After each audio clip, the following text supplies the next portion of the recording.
Opie and Anthony Show. Opie and Anthony. Radio shock jock. Opie and Anthony. 10-year-old lately? Yes. Yeah. And I have to answer for it. You see what they can do on the internet? Yes, I have. Hello, I'm Jimmy Norton. Hello. I'm a white guy, and I used to be a waiter. Yay. Oh, sorry. Sorry. She's rooting for the home team. Go ahead. You know the main thing in your life? Sense of humor. Lose that, you're done. You might as well blow your brains out. But enough of this palaver.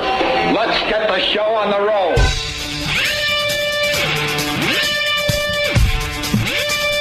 Look at that. Easy as that. Easy as that. And it's Friday. Oh, my God. What happened? We were just bitching that it was Monday. And then the earth spins around a few times. And, here we are. It's Friday. I'm in on that one. Oh, yeah. I'm going to do that one with you.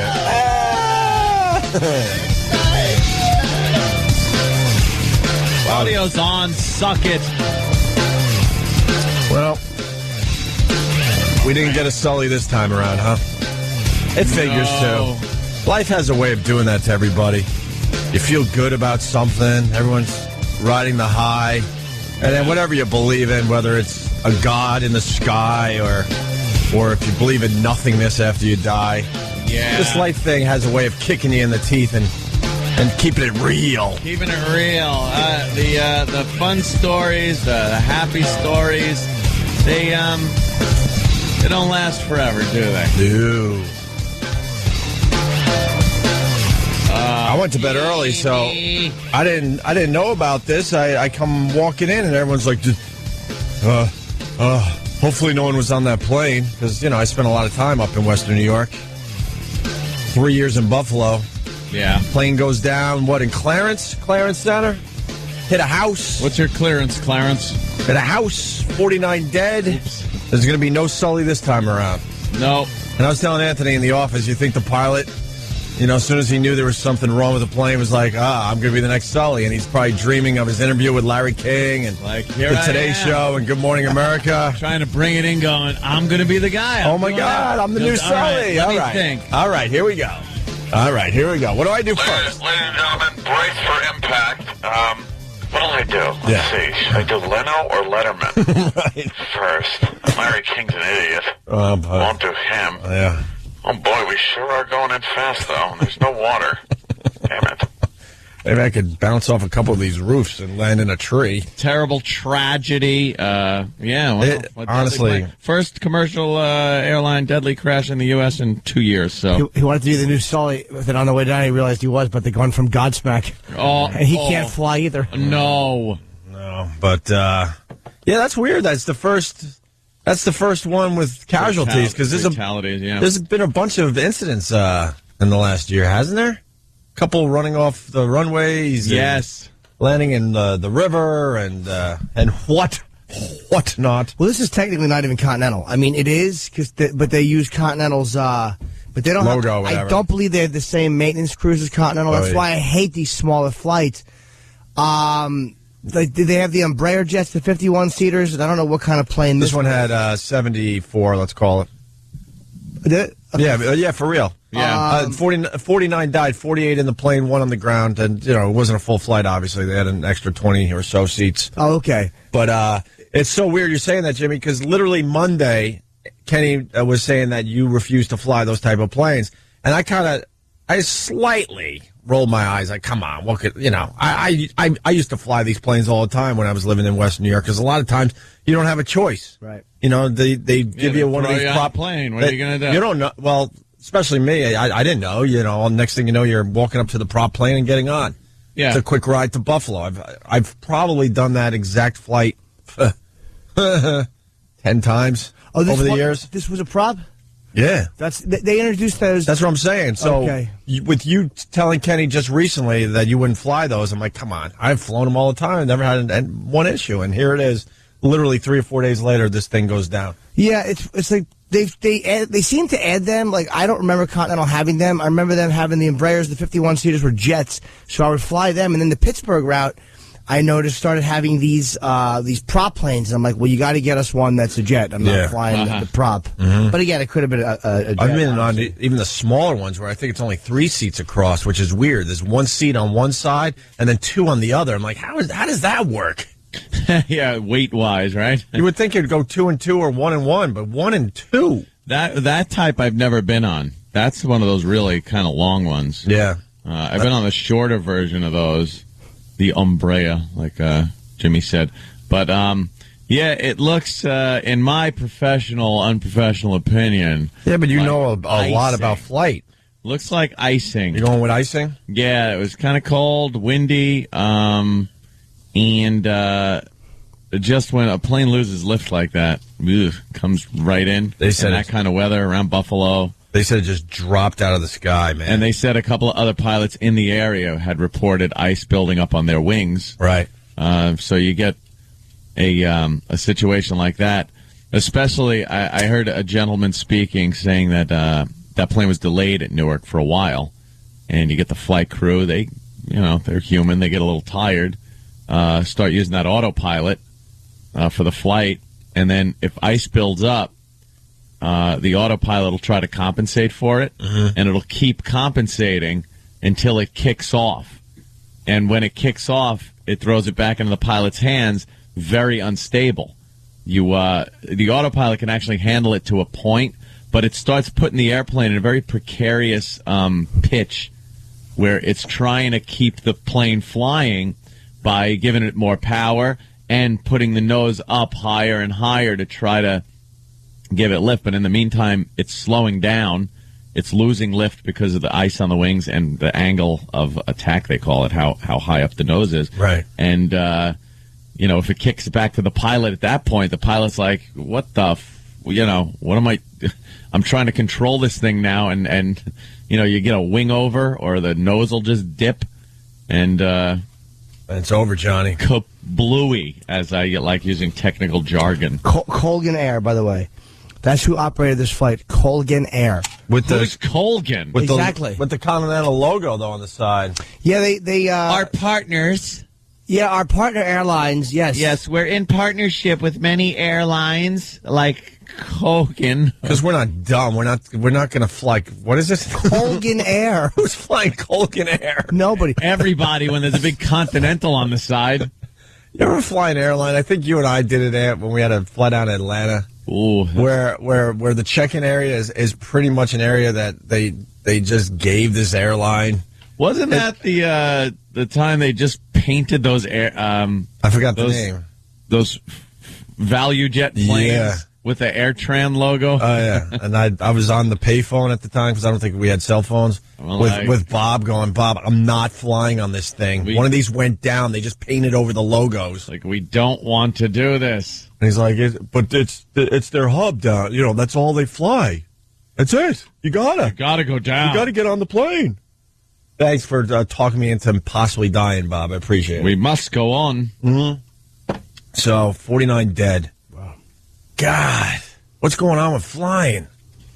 Well, it's still, the safest form of transportation. We're all feeling good about that, but everyone is thinking about it now. Yeah. Everybody. Yeah. I mean, we're heading toward a vacation. I'm starting to think, all right, where can I drive to? And don't call up with, hello. You have a better chance of dying if you drive to the airport. You know that. Yeah, but it doesn't make you feel good when you're in the air. It's all about what makes you feel good. At least in a car, it's like, da-dee-dee-dee-da, dee-da-dee-dee-dee-da. Oh, my God! And you're gone. In a plane, it's just like, all right, what's our altitude? How much longer do I have before I perish? Yeah. I really get a chance to think about this. Some of these plane crashes, you scream to the point where you lose your voice and you get tired of screaming. Yes. And then everyone's just sitting there looking at each other like, all right. Like Homer. Yeah, exactly. Exactly. Chick pilot? Are we talking chick pilot? McFly. Hey, McFly, how are you? Pretty good. Hey, the boys. Happy birthday, Jimmy. All that good stuff. Yeah, Chick was a pilot. No, I'm not saying that means anything. I'm sure a woman can fly just as good as a man, but you know what I like? I like combat pilots flying your planes. You like Sully. I like guys that have flown in fighter jets. Sully, he was a F-4 Phantom guy.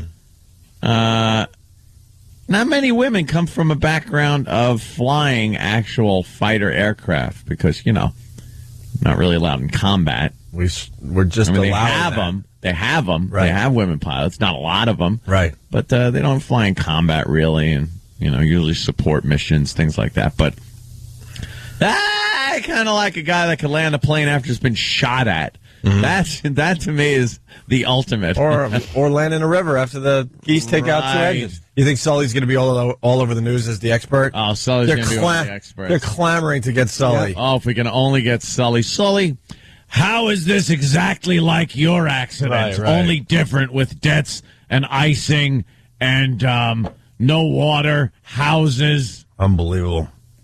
We got some air traffic control audio. Ooh. Colgan 3407, turn left, heading 310. Left heading 310, Colgan 3407. Is that the chick pilot? Colgan 3407, approach. Colgan 3407, Buffalo. Delta 1998, look off your right side about 5 miles for a dash 8. Should be 2300. Do you see anything there? Negative, Delta 1998. We're just in the bottom, so nothing on the TCAS. Colgan 3407, Buffalo. Colgan 3407, Buffalo Tower, how do you hear? Atlanta, there's some ground communication. You need to talk to somebody at least 5 miles northeast. Okay, possibly Clarence. That area right in there, Akron area. Either state police or sheriff's department need to find out if anything is on the ground. This aircraft was 5 miles out, and all of a sudden we have no response to that aircraft. All I can tell you is the aircraft over the marker, and we're not talking to them now.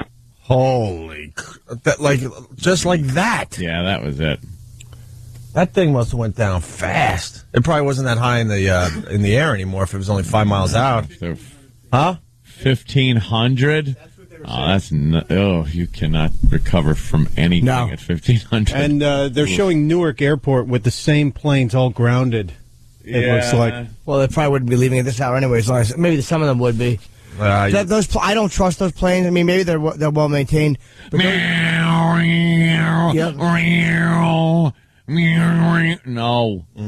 I want. Yeah, there's one of the wings just sticking out of the ground. The tail is just popping out of the house. God. All right, and then we got this, a witness.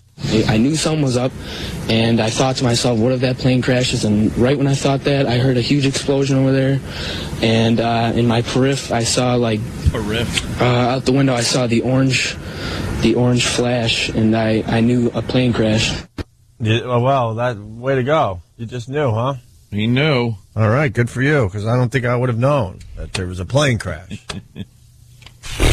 Shirley Heyman lives at the corner of Long and Maple. She was doing a puzzle. She heard the noise, and then she came to her window and couldn't believe what she saw. I heard this awful noise. I went over to the kitchen window, and I seen this noise and this light coming down, and all of a sudden it went bang and fire, and I yelled to my husband. I says, get out of bed. I says, the plane must have landed. Heyman originally thought the plane crashed in her yard, and the magnitude of this crash didn't hit her until much later. And I thought maybe it was a little small plane. And then they tell me it's a big one. Now I don't think I want my daughter to come back from Florida. Ever. Just leave her there. She probably doesn't want to see you anyway. Wow. There you go. Just some of the audio we got so far. That's pretty, God, that's creepy. We get kicked in the teeth today. Yeah, had a good streak going there. Had a couple of planes that had emergency landings, and everybody walked out hunky-dory. Making it exciting for everybody. And you get heroes and, Yeah, just you get this. Overall good feeling, and now... everyone dead, just like it's supposed to be. Oh. Usually, right? God, that's terrible. Well, Godspeed, everybody. That's the big story today. We got other things to do, and we'll certainly keep going back to this one as we get audio. Remember the big story from yesterday, the guy being dragged? Yes. They ID'd him. So we got an they update on did. that story after the break. And you'll be amazed at how they ID'd this man because he didn't have a wallet or any identification on him whatsoever. I'm going to go with fingertips. You want to change the subject and do tips on fingers? Fingertips. Use moisturizer. Clip your nails. Oh, my God. I just looked at you like, I think he just had a mini stroke. That was the second one of those in, 12 hours? First last night in Buffalo? Yeah. Phil in Brooklyn is saying those planes are engine-driven, not propellers. Oh, are they? They had some... They're turboprop, you dummy. They got jets, but they run a friggin' propeller. They're propeller planes. All right. Opie and Anthony. Hey, a big good morning to everybody. Opie and Anthony. I want to promote my Twitter today for one reason, Anthony. Twitter. I think I finally took a picture of something that people would care about. Oh. I mean, this Twitter thing, you take a picture of your breakfast and you pop it up there, and some people will check that out. What, your radiator cap? What did you... Opie Radio on Twitter, but I spent the day in Huntington. I got my new car. Yep. I guess I should say thank you to the gang at Huntington Jeep. I shouldn't say guest. They were great, Keith and the guys. Yeah. And I paid for it. I didn't get no special deal. Yeah, so back off. Back off, man. This isn't Plugola, man. This is just me doing the right thing. They were very nice. Yeah. Helped me out. Made me very happy. And I drove away with a brand new vehicle yesterday. And I was telling Anthony, I stepped into this thing. I haven't been in a new car in 7 years. My last new car... 5. My last new car was right around 9/11. Right before 9/11, a couple months before 9/11. 1, right. And I stepped into this thing, I sat in it, and I went, wow, this is a flying car. Nice. I'm not even joking. I'm like, wow, they've come a long way with this technology. Great. Because I refuse to drive with anyone. That's one of my things. If I could drive, I drive, even if I have a crappy car. That's what I do. I've been in Anthony's really nice car a couple times in the passenger seat, sure. But I got the camera now. What? You back it up and there's a camera? What? You got the old backup camera. Isn't that nice? How much does that roll? Dude, it helps so much. It's just like, and I never thought of it. I used to swing into places with the, just using the mirrors. Yeah. I still use the mirrors a lot, but you don't realize in those real tight spots how handy that camera is. Yeah. You can just back up and what you used to use was ka-chunk. Oh, yeah. All right, I hit the guy. Now I know I can't go any further. A little tap, and you tap. go forward. Ka-chunk. Here in New York, they play bumper cars, getting into spots. And you'll be sitting in a restaurant with a window seat, and you'll watch some dummy just messing up two nice cars to try to get to a spot. Back and forth. Ka-chunk, ka-chunk, ka-chunk, ka-chunk, ka-chunk. You know what was the absolute worst, though? Yeah. In the era back in, like, the 80s when everyone had a god-effing car alarm. So you'd bump into one of the cars just while you're parking. It's like...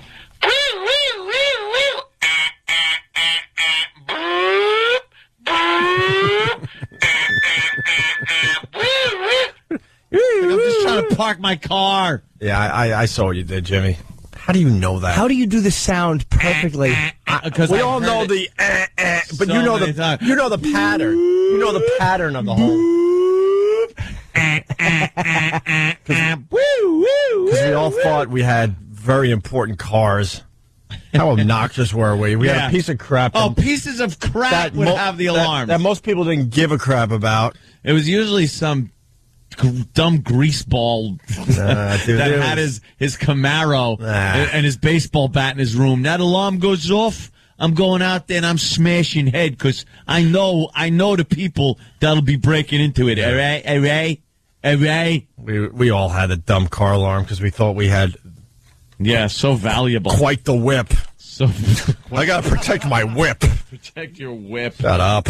We're all nobodies with stupid cars. But anyway, I stepped into this thing and it was like futuristic, like touch screen and GPS. What is that? I never used GPS. Now you got GPS and stuff. Now all you need to do quickly, while you're still all psyched on this, is get your ass an Easy Pass. I got that years ago. No! Yeah, man. Wow, okay. I thought you were still I joined the Easy Pass generation, a few years back. I swear I thought you were still just... Nope. Voss doesn't have Easy Pass. Yeah, even Kenny loves it now. It's just the way to go. It's ridiculous to stop and try to find money for tolls and bridges and tunnels. Touchscreen. I got a hard drive. Oh, hard drive. All these distractions to make it easier to crash as I'm driving. Right. That's what it is, too. It is a lot of distractions. It's ridiculous. So, and I punched the door like I told you I would to break it in. Did you? No, you didn't. Yeah, you got it. Yes. No. Yes, and then you don't have to be paranoid every time you jump in your new car. You just deal with the OCD about it, because that's I worry about it too. I don't feel like having to worry about a scratch here and a ding here. So what I do is I punch the door real hard and give it a little where if you move around a little bit, you see where the indentation is. Just a little. Yeah. I guess he's starting a relationship. Now I'm good. Now I'm good. And then I come back to the city last night, and I talking to the garage guys. You know, Jimmy and I live in buildings, and you got to park in the buildings, and they pile way too many cars into these garages. By the way, because they want to make as much money as humanly possible. Yeah. The guy actually looked at me and goes, "Wow, now that you got a new car, you get to be parked in the nice area of the garage." Oh, really? Yeah. That's kind of He openly said, he goes, I go, wait a minute, because my other car was a piece of crap. You just parked it in weird spots in this facility. He goes, oh yeah, absolutely. That's how we do it. But he goes, now that you got the nice one, we're going to park you all the way in the back with all the other new cars. That's nice. Because they don't want to hear from us if all of a sudden they pull up the car and there's some kind of scratch or something on it. Yeah. You know? And he goes, I would advise that you take a nice little loop around the car for the next year. Nice little loop, make sure everything's okay. Really? Mm-hmm. I have this, I feel comfortable in the garage in my building because I feel like they take care of them. My old building, man, it was like you drop it off and you didn't want to see the guy getting in it. You wanted to just pretend that magic, put it safely somewhere, and then brought it back. Oh You're my so God, right, yes. man. And I gave the guy a shiny, brand new $5, said, take care of this. This is my baby. You tell Ty Webb I'm gunning for him. I actually gave him a lot more. I said, look, you know, obviously he's not going to pass it around. But look, let's try to take care of this for a little while. I haven't had a new car in 7 years. When should you tip start, by the way? I don't know when to tip the garage guys now, because I tipped them at Christmas, and now it's like... I tip them a buck, or I tip him a buck. No, because I'm only driving, on weekends. When they pull up my car, $2. When I drop it back off, $2. Oh, you do every time? I don't do it every time. Well, yeah, but you're driving every day. Yeah. You're literally driving your car every day in New York, not me. My brand new car will sit there for 3 weeks now. Hence the reason why it took so long to get the new car in the first place. Yeah. But back to Twitter. So I spent the day in Huntington. I was taking pictures and just fooling around, but I took 2 pictures that might be of interest to the fans. F.H. Raleigh's, yeah, that might interest some of the fans. But I took a picture of Anthony's old house. My old house. The one in Huntington that when me and Opie carpooling into work together, I would be dropped off there. Yep. Or I would drop Ope off and then drive there. And that's where me and the ex-wife lived. And a lot of people are commenting that it does look like the Amityville Horror House, which... it also did on the inside. Yeah. Which they're saying, wow, it's a mini version of the Amityville Horror House. Yeah. I was going to editorialize the picture, and I was like, I'll leave it to Anthony. But then everyone, because they've been listening to the show for a long time, they're like, oh, were those the windows where the candles were lit? For romance night? Yep. That door, the front door was open, the curtains are open downstairs, and the candles are all lit, and all I wanted to do was play Half-Life. And I had to How does it make you feel to see that? You know that's a little nostalgic. That's it. It's okay. That's the house Aunt lived in Huntington. That's also the house I was in when I broke up with her. Yeah, so right. So this has its happy moments. It runs the gamut. Yes, but that was my little house. You know what's funny? That house could fit in your living room now. Yeah. Almost. The time Almost. And depending on how some companies do, I might be right back in that house again. Well, what are you going to do? Next trip to Huntington, I'll take a picture of the house I lived in. But, All right. I spread out my Twitter stuff. The tree house. The tree house, right.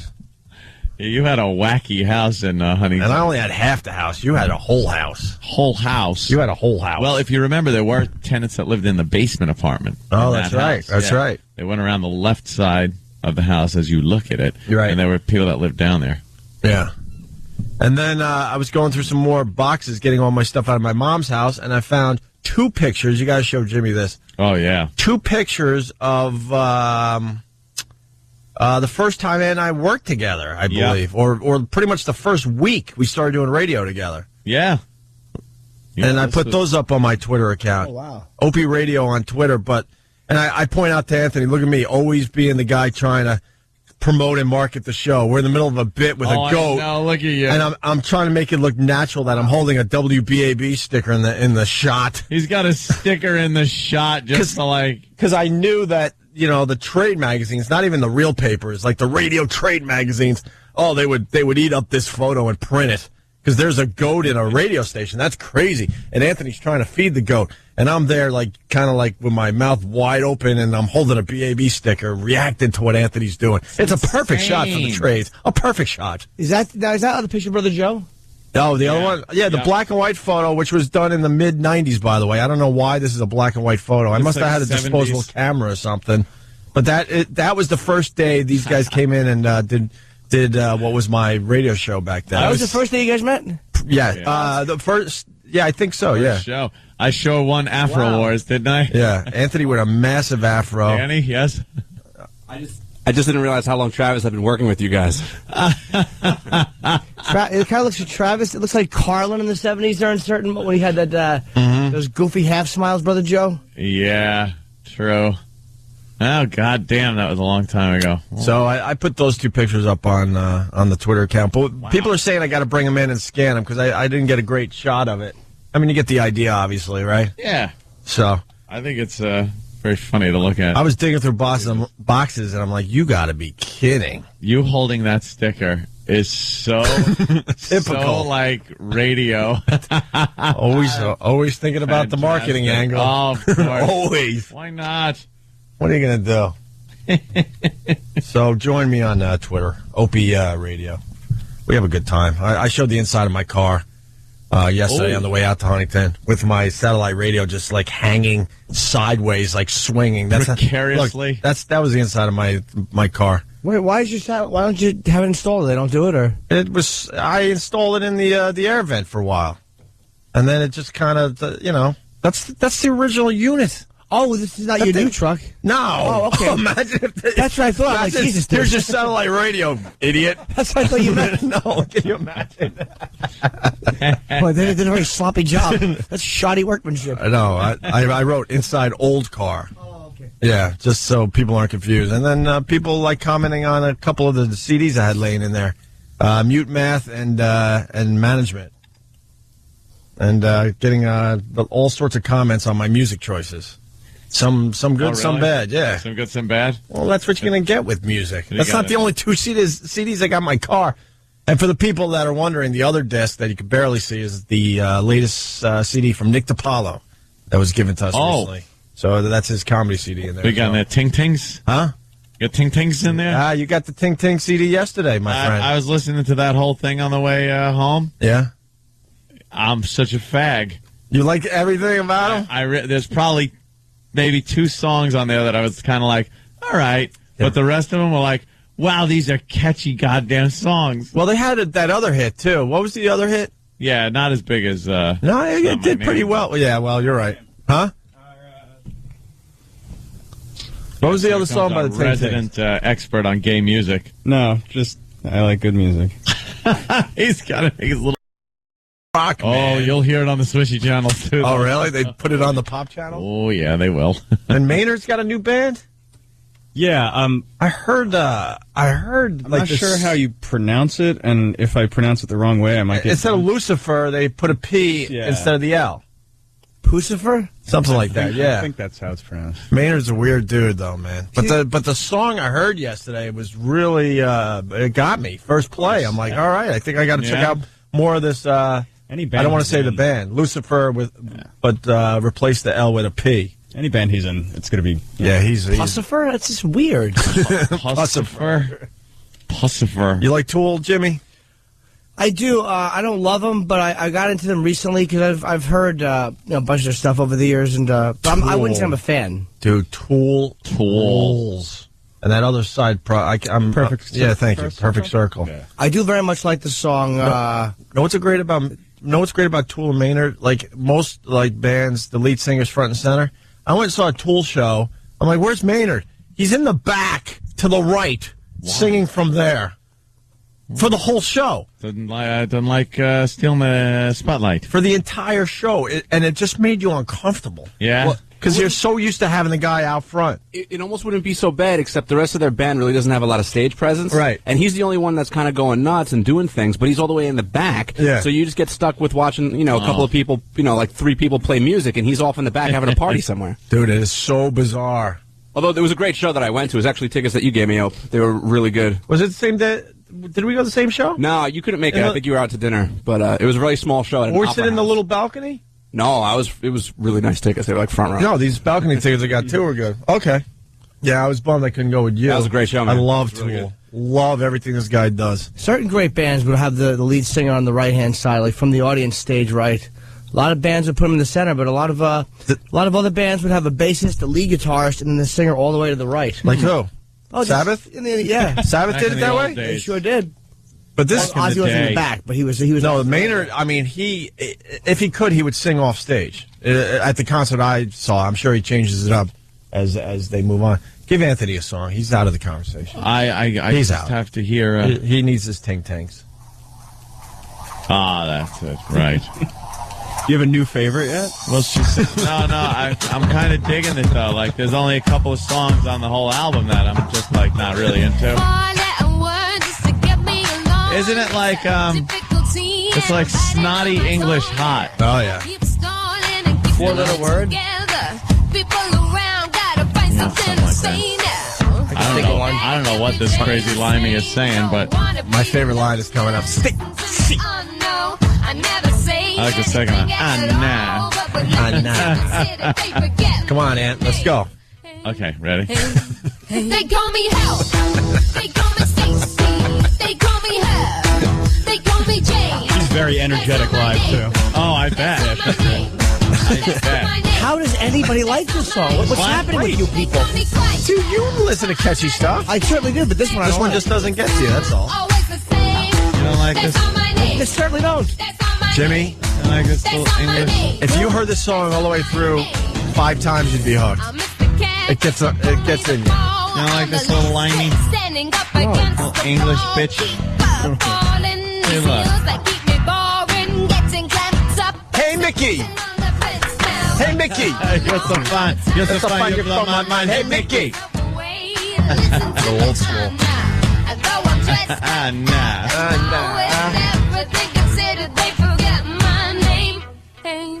They call me Hell. They call me Stacy. They call me Her. They call me Jane. That's not my name. That's not my name. Kane was playing them way before they got big. Yeah, he introduced me to them. He's really? Yeah, he was playing them before the iTunes commercial. He is the best rock jock I've That's ever not my heard. name. That's not my name. It's the same freaking song. That's not It's the my name. same song. This is Tony Basil, obviously. Who was an old broad when this song hit. Oh, I know. She tried to make believe she was a kid, but she was floating around the music business for a very long time. Remember that video with that pig cheerleader they had in it? Yeah. You know she was the bottom of the pyramid? Holding up the whole pyramid. Just a mess.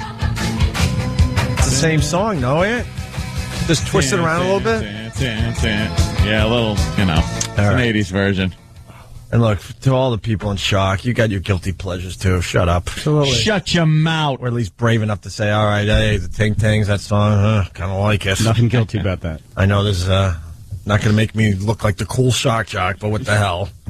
You know, it was really, really a great douchey moment. I was watching The Terminator the other day, the original. Sure. And when she's in that club. Right. And what was it called? It's called Club Noir. Tech Noir. Tech Noir. Right. When she's in Tech Noir, sitting at that very inconvenient, you can't put anything on this table. Right. Because it's just like a grate. And when the Terminator's walking his way through in slow motion, there are guys dancing. And it is so incredibly bad. They are doing the 80s, little 80s dance with their thin ties and everything. Oh, when they start getting shot, I'm just cheering. That would have been a perfect place for Harvey Milk to do some of his recruiting, I'm thinking. Recruit you. I'm here to recruit you. It's fantastic. There you go. Anthony, they're starting to look at that old picture that I put up. Wow, who was Ant's hair plugger back in the day of that photo? Opie? They did a great job.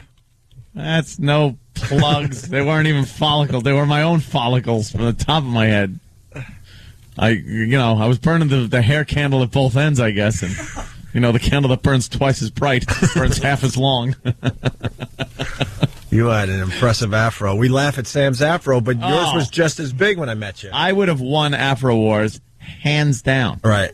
Here's the Club Noir scene. Oh, wow. She sits at the stupid table, Sarah Connor, and then the guys in the background. In the background behind her is even awful. It is every white guy dance that's going on. It's fantastic. He's walking in past the grate. Looking for Sarah Connor. Now he's the governor of California. That's so weird. Yeah. And then he just breaks that guy's hand. What did he get? He got all his weightlifting buddies to play a little part here and there. Yeah, gets his strong guys. He's walking through Tech Noir, which is just a great 80s place. Look at the girl behind Sarah Connor dance. There are some really awful dancing dances going on. And then the little slow-mo shot of some of these guys. It's so bad. The little... There, now we're going slow motion. Look at that dancing that's going down. Woo! That says 80s. That is 80s written all over it. Gay. Gaities. Wow, she's got the Ozzy hair, though. That's a great... She should be shooting Shot in the Dark video. The Ozzy Shot in the Dark hair. The Ting Tings are from Denmark, Anthony. Not Denmark? Yeah, getting that. Well, what are they doing with that limey accent? I guess they kind of have that... sound, I don't know. Where's that? There's a girl doing an 80s dance, and then there's one guy that gets really nice, camera time. There he is. The thin tie guy? Look at him. You get to see him again. Yeah, he's doing the 80s dance. He has a white suit jacket and a white, thin, piano keys tie. Thin tie. You just want that white jacket covered in his own blood. God, thank God I grew up in the 90s. Didn't have to deal with that 80s crap. And then I was also laughing at how outdated his laser sight is. It's as long as the gun. Look at his laser sight. Do you have that gun, Ant? Oh, no, I got better guns than that. Schwarzenegger just stands over Sarah Connor and pulls the gun out and just lasers her right in the forehead. He is really ready to give her a shooting. Oh, yeah. Yeah. Michael Bain knows how to take care of him if you blast with the shotgun. That movie's always fun to watch every so often. Yeah. So this is the original Terminator is a good movie. Yeah, man. the music will drive you nuts, though. It's just a synthesizer going crazy. Like someone just put it on autopilot or something. When they're running. Everyone's screaming audio. This is one of the greatest scenes in history. Yeah, it is a good one. Let's say hi to Brian. Shooting and bad 80s music. Brian in Pennsylvania. Brian. Hey, what's going on, fellas? Hey, man. Hey, I got an example of a song that is kind of stupid, but I love it. It's called Paper Planes. I think it's MIA or Maya. I'm not sure. Of course it's MIA. Oh, everyone remembers Paper Planes. Did she end up performing that at the Grammys, pregnant? Yes. She was 9 months pregnant at the Grammys. She must have the kid by now.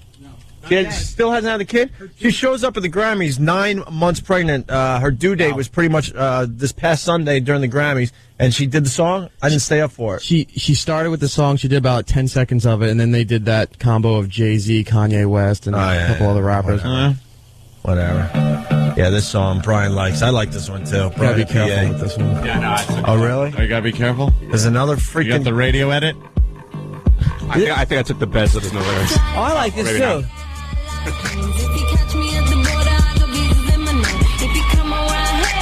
Thank you. What was coming up, Derek? It was getting close. To the F word? Yeah. Yeah. Is that a new song? That's been out a while now. No, it came out last year or 2 years But I mean, ago. it's within the last couple. That's when it was in Slumdog. No, Yeah. They use it in Slumdog. Pineapple Express, too. that's where was I the got big it. That was also in Slumdog. Okay. Exactly. What's wrong with you? What's up with everybody? How do you not know that? What's going on? How did you know? Hey, Just man. having a good time. Ooh, you're out. Hit me with a good one. What's up, man? Did he? Yeah. What did he say? He said, "How did you not know that?" Oh, got That's a him. damn good point. We I gotta don't know. I apologize. Kellen is not happy with you, Anthony. What? Kellen, I'm sorry. Kellen, go. We Kellen? gotta hit a break here, but go. Hey. Dude, you're a guy? Yeah. Your argument is shot right there. You're Kelly and Helen. You got two girl names, and you're trying to say stop calling us gay? Kelly and Helen. You're I was actually Kellen. named after Kellen Winslow, Oh. a football player. Oh, well, what, football like European football, which we call soccer? No, Winslow played in there. Oh, I have no Kelly idea. and Helen. Kelly and Helen. All right. I was just wondering how you can call us gay when we have got the best sports fans in the world. What do your sports fans do after they've gone to see their matches and their games? Well, you know what, Kellen? You're going to argue turn the over soccer your thing with cards. us? Yeah. Yeah, well, we got guys that go to any country and kick the hell out of each other. All right, Suze Mary. All right, Kellen, you're not gay. Let's just all right, it's not a whole let's gay cut our nation. losses. Yeah, we're just having a little fun here. Let's just the guys are a little effeminate. That's all I'm saying. You never called your friends growing up the F word for gay just because you could? And apparently they're from Denmark. What do I know? Yeah, it was, it doesn't mean you're actually, I won't deny that a lot of the gay guys here are over-the-top gay. Absolutely. I used to work with a lot of gay guys, and the filth that would come out of their mouth was obscene. All right, sir. I feel like I'm watching The Office, the English version of Office, talking to this guy. Fantastic. Isn't it wonderful? He got it. Yeah, right? Yeah. Have you guys seen a picture of the girl from the Ting Ting? Have you seen a picture of her? Yeah, well, I wasn't sure if she was hot or not. She's a little ridden hard and put up wet, but I think because of bad. I think how they cut the video, a lot of quick cuts. That means they're trying to cover up some stuff. Yeah, that's what I If think. you check out a picture of her, she's considered hot in England. I know people in America think the girls in England are ugly and have bad teeth, but she's like the antithesis of hotness at the We minute. got much hotter girls here in America, my friend. Yeah, I know. I've seen a much picture of your hotter, girlfriend. much hotter. All right, Kevin. Yeah. You know what seems to have girls that aren't very attractive? A country, Australia. Now, Really? Now, I hear they're goers. I hear they're goers, but whenever I go to these Australian websites, porn sites, you're going to a regular Australian website, or you and like Australian amateurs and things like that. I'm not saying 100%, but a lot of them just have this weird thing going on. I don't know. Some of that inbreeding they did back when they started. When they first got over there as the criminal nation, Yeah, that they they didn't have enough started out people as. to mix it up, I'm thinking. Yeah. I've heard there's really hot. I know a lot of comedians have gone over there and worked. I've heard the girls there are fantastic. I heard they're goers. Like that, you can absolutely get laid down under. But Well, let's try to find a hot Australian babe today. I'm sure you'll find one. But there's something a little off about them. Yeah. Just a little bit, right? Something off of them, like Olivia Newton-John. Oh. I want to go down to Australia and then just do nothing but hack like Australian references. Hey, Australia, did you get a bunch of shrimps on the barbie for me? Oh, they'd laugh and love you. All the girls would be clamoring over you. Oh, yeah. Just really corny stuff. Kangaroo jokes. Wallabies. We got a break. Stunt Brain, do this going into break. Or the people just sat through our music break here. We got some Dennis Leary tickets? Yeah, the For some faithful Rescue Me listeners? comedy tour. It's April 2nd at Radio City Music Hall. Dennis Leary, Adam Ferrara, Lenny Clark, and, of course, the season premiere. The on-sale date is Monday, but we've got some tickets to give away. For New York, right? Yes. How many do you want to give away? You can give away a couple pair here. Yeah, let's do a couple pairs. Make sure you could be in New York because we're an international show. We just took a call from England, so make sure you could. April 2nd, Radio City. Make sure you're going to be in New York or you're from New York, whatever. April 2nd is the date. Okay. 877-212-08 to get those tickets. We'll continue. Opie and Anthony. Yeah. Now we're talking.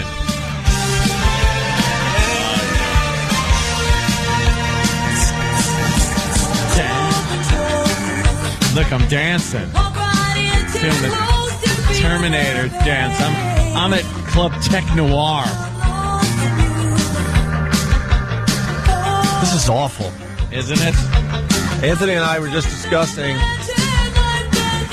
this reminds us that, like, back, God, I guess you got to go back almost 15, 20 years. No one wanted their music in movies. No. So you would always get this weird, obscure band, or Hollywood would just get some musicians together and go, well, we need a rock song here.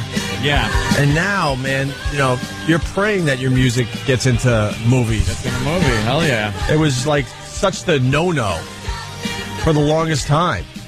They didn't understand that how that would be good for their band. No. From a marketing standpoint. This scene where he's walking through in slow motion, even though the dancing is horrible. Yeah. It's a great movie, man. Yeah. He's very ominous. Schwarzenegger, I think, is the best action hero ever. He was really good in Terminator. Yeah.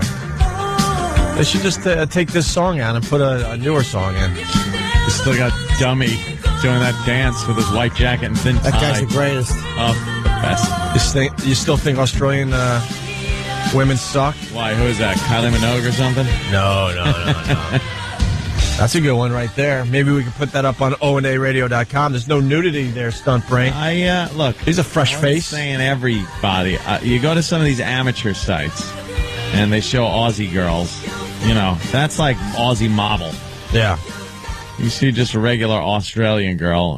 Well, Steve from Jersey writes, Australian women, have skin like leather wallets. Is that the problem? That could be a problem. They're out in the sun a little too much? They're out in the sun a lot. Is that Kylie? Kylie Minogue has the nicest hiney. That might be an older shot, though. She's getting up there now. She's no kid. But she has a nice hiney. Look at that hiney. She was doing a little locomotion song. Yeah. Do the locomotion. All right, we're going to move on. We're Kim Wilde with her big, beefy lips. Ooh, back what? in the 80s. Remember her? We're the Kids in America. We're the Kids in America. Whoa. But I think she was English. Yeah. We were talking about the plane crash earlier. You want to give me a power boot on this computer? Just like what happened? Like smash it. What happened? Just hit the off button and then turn it back on, and I'll deal with it.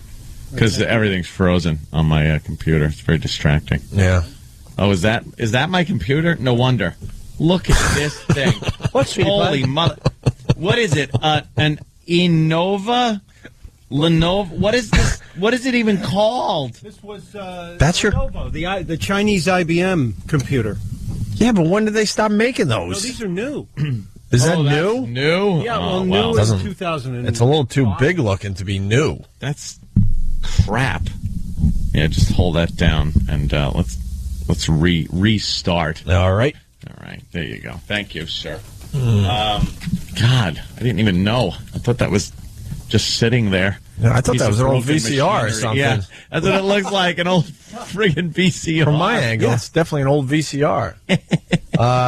Anyway, the big news is the plane crash. You got me what? The big news is that plane crash. 49 dead, 48 were on the flight, one on the ground. Ow. Do we have more info coming in? The boys are working in the office. When we get something new, we'll certainly bring it to you. Well, there's one starting up right now. Oh, great. They're not grounded. They're taking Oh, that's wonderful. Imagine you're on the same plane this morning. What are the odds? Yeah, probably. What are the odds? Safest flight around. As long as you go into a different Maybe you're going plane. somewhere not the same warm. make and model that just went down in Buffalo. No, last same night. make and model to Buffalo right now. I'd sit on the wing of that plane right now. There's no way you're gonna have problems today. I don't think that's ever happened. That's the old lightning striking twice thing. I'm a big fan of flying the day after a plane crash, knowing that the odds are just ridiculous. But to be on the same plane that just crashed, that would make me a bit nervous. Yeah. Yeah, why not? What if it's some kind of problem that they all have? That only happens when it's going to Buffalo? Yeah. Well, and they wouldn't have it happen 2 days in a row. Like even DC-10s, who had a weird design flaw, wouldn't. Those. I do too. They're terrible looking, unstable looking planes. How about today's the day it does happen and then really freaks us all out? Yeah. 2 in 2 days, imagine. So odd seeing that huge Continental logo with the wreckage around it, isn't it, Jimmy? Continental has been. I still say that I'm still extremely comfortable on Continental because they also had the one that went off the runway into the. They did. They had that, and then they had this, and they were also the piece that fell off when the Concorde was taking off, it was a piece of a Continental plane that came off, and then the Concorde ripped up its tire I'll tell burst. you where Concords, where Continental is really bad. Apparently, driving around on the taxiways because they're constantly clipping each other's wings, and hitting each other like just a slow little bump by the terminal. Look, man, when you have to squeeze through two cars to go down some of these side roads here in New York, it's a little shaky. Imagine being in a plane and trying to figure out if you got enough room. That gets me though when there's this little car and he's driving real slow between two trucks. And I'm whipping through at 40, pulling my mirrors in automatically to just make it. That's why I'm so bummed I got a new car, because, you got the crappy car. Yeah, you pull those mirrors in and you just go. You got the automatic mirror thing? You're threading a needle. You got the automatic mirrors where they... I'm not sure. I haven't read everything yet. So you don't got to lean over and pull the mirror in? Yeah, push the button, it goes, closes. Oh, is that handy? It's wonderful. Yeah, squeeze right through. Sometimes I close my mirrors while I'm driving just to show the chicks I can. You don't even need to know what's behind or on side of you. Who gives a turkey, ladies? Get in. You're after smoking the vent. Hey, the guy that got dragged for 20 miles, we got an update on that story. Yes. Man, I was thinking about that all day yesterday. What are the odds that you're going to be dragged for 20 miles?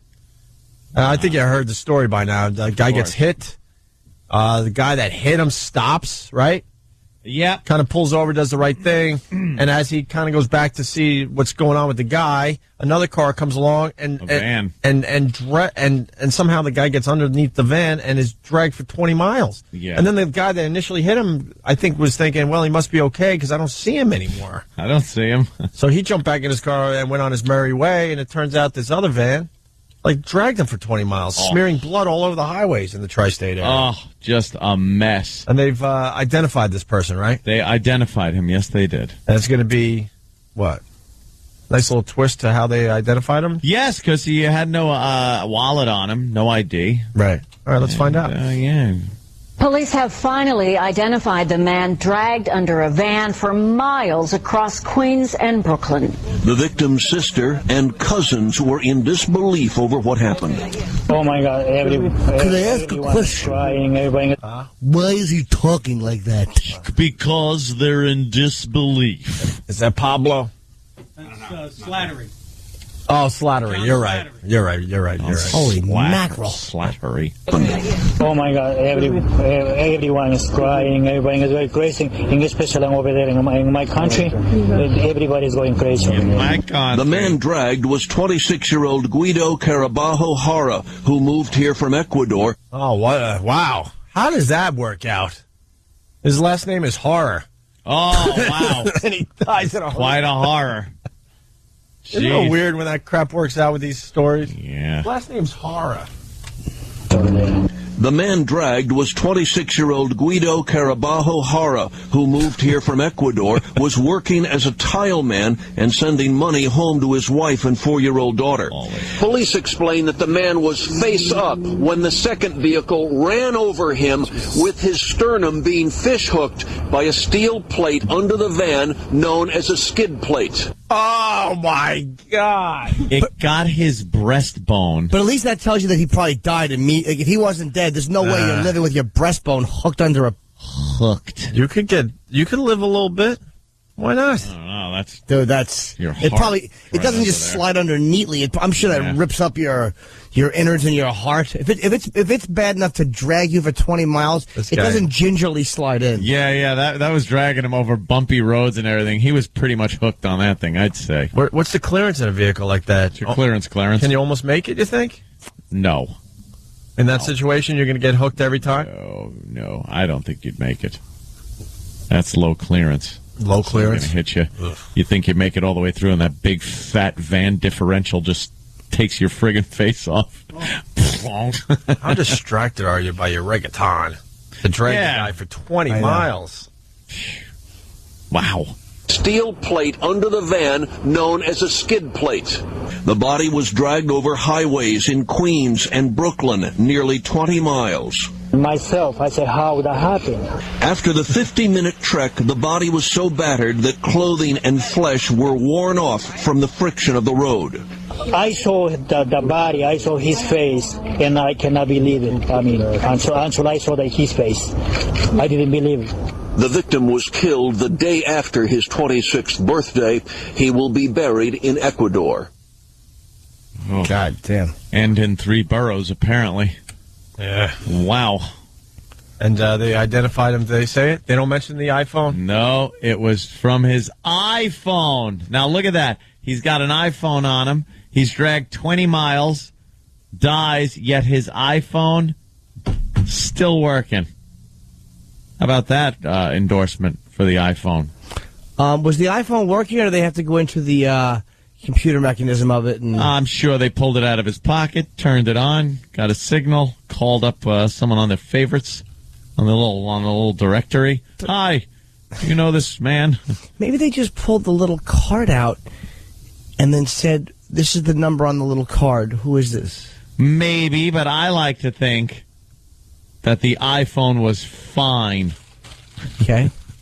I'm a big fan of the iPhone, Jimmy. I know you are. Or not.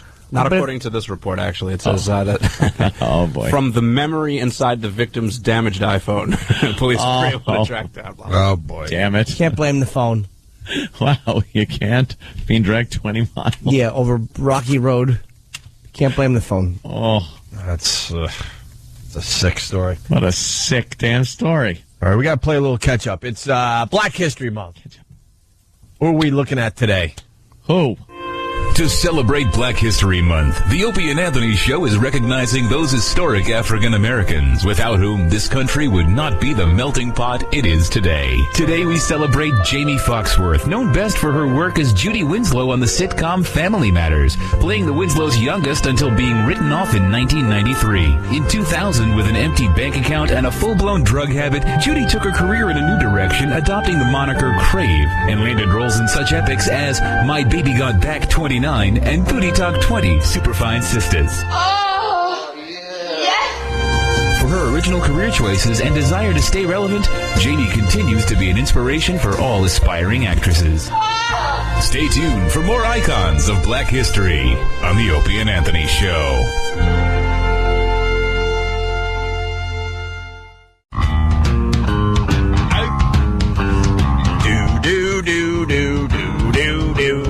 Opie and Anthony. And we're going to give away more Dennis Leary tickets in a little bit here. Tickets go on sale, what, April 2nd? I mean, for the April 2nd show on Monday? Yeah, the show is April 2nd. They go on sale Monday, and he's got some special deal that benefits the firefighters, that Leary Firefighter Fund. Kind of a cool charity. Very cool. April 2nd. What day of the week is that? It's a Saturday, right?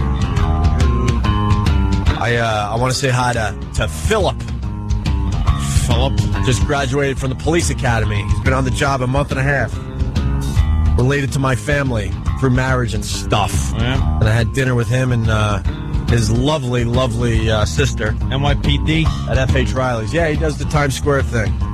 He said that he's just a young kid, just getting into it. His dad was like a 20, 25-year veteran, did narcotics, like hardcore stuff. And his son's now on the job. And he goes, yeah, my whole job is I walk around Times Square taking knives away from gang members and stuff and taking hundreds of pictures every weekend. All the tourists, they just love taking pictures with the cops when they come to town. Yeah, NYPD, they're like celebrities to the out-of-towners. Yeah, so. Because they're in a lot of movies, you know? Yep. Not the real cops, but a lot of people play NYPD on TV. So you want pictures with him. They're all looking for Dennis Franz. Yeah, Dennis Franz. And his butt. Remember when that was a big controversy? Wow. They're going to show his ass in the shower. Lucky us. Wow. Lucky us. And side boob, they showed. Some girl's side boob. Yeah, you know, they knew how to get people talking, right? God, I remember all the controversies that would pop up years ago. The condom ad, that was a biggie. A bra ad where they finally showed the brassiere on a woman. That was a huge controversy for television. Really? Yeah, because they used to just have women hold up a bra or they would show the bra as if it was on an invisible woman, and it's like spinning around. The Playtex bra lifts and separates. And that was on TV, and then finally they had a woman wearing a bra. They finally filled like, hey, look at my, aren't they great in this bra? And now you see Victoria's Secret's models in their panties and bras, and it's nothing. It is spank central. Oh, yeah. Look at the They just didn't know how to make the bra They back, were like back in the 50s flak and the 40s. jackets. Look at it. Horrible. You want your boobs to look like silos. They're just big, pointy, nasty things. God. Yeah. Look at that. Well, who thought the pointy breast was attractive? They're probably Hubba. afraid of any poke-throughs. They made them really thick because they didn't want anything showing through. Yeah, poking through. That would be girl crazy. showed through. Maybe it was chilly out. Look at that. They were going for that natural cone look. And the natural cone look, that could be the most unnatural thing ever. And the bra went from like their neck to their belly. Just this hardcore material. 18 clasps in the back. Look at that point. Who would wear that? What is that thing? It's like how do you explain that? A weapon. They're two cones. It's like with the point. The nose cone of a rocket. Point. It's like two V2s on her chest. Looks like a pyramid if you tilt your head sideways. And the torso looks like mine. It's a very average-looking physique. You know what? I didn't want to know more about that picture, but I'm suspicious that it might be a guy wearing that bra. I was suspicious of that, too. And I didn't want to know any more, but now Jimmy's saying it, so... Is that a guy wearing a bra? I don't know. It could go... nah, probably... I don't know. I don't know. With that pointy bra thing, you could put a lot of fat meat in there and make it look like you got cleavage. All right. Hey, Ed, you know a thing or two about home invasions, right? Well, I don't know anything about them. I've never been part of one, but I sure am prepared for one. And you know what? With you cranking your ting-tings in your house, that might that might make people think they got an easy target. Oh, please. Oh, please. Don't. He tasks me. Keith actually came over the house this morning to drag the garbage out. You know. Oh, that's nice of him. Take out the trash. And he texts me. He goes, I'll be taking the garbage out. He goes, so please identify your target before you shoot. I go, I was like, don't worry. I'll just wing you. I go, worst case scenario, I just wing you. He goes, okay, please, 9mm or smaller. He's already knows that at some point I'll probably shoot him. What does wing you mean? Just kind of nick you. Oh. A little wing you. But he, so he was out there this morning. Nice. Well, we had another home invasion overnight. Jam it. And I like playing these for you because you're what happened? You're more than prepared for this Let me type guess. of thing. Armed citizen. I don't know. Thwarted the crime, killing the home invader. I don't know. I don't like to know the outcome ahead of time on these.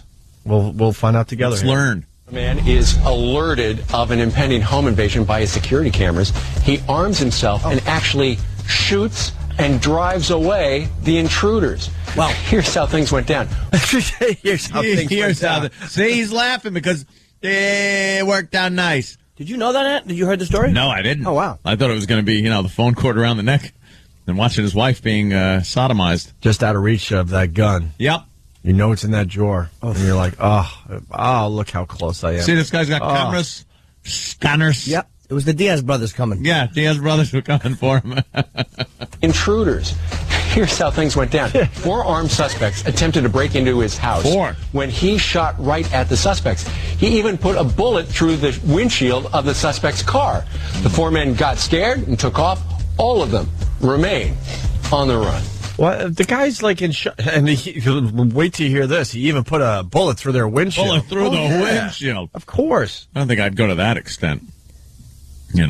Why? Because then questionable. Then the authorities like, now you're in trouble. They were trying to leave. I don't understand that whole now you're in trouble when you were just minding your own business. Depends on where you are. You didn't wake up that morning thinking I was going to shoot my gun. Someone has invaded your space, and now you're supposed to understand exactly what you can and can't do. I say screw that. When they back off and I know the initial danger is gone, you're not allowed anymore. But that's not fair. Weird.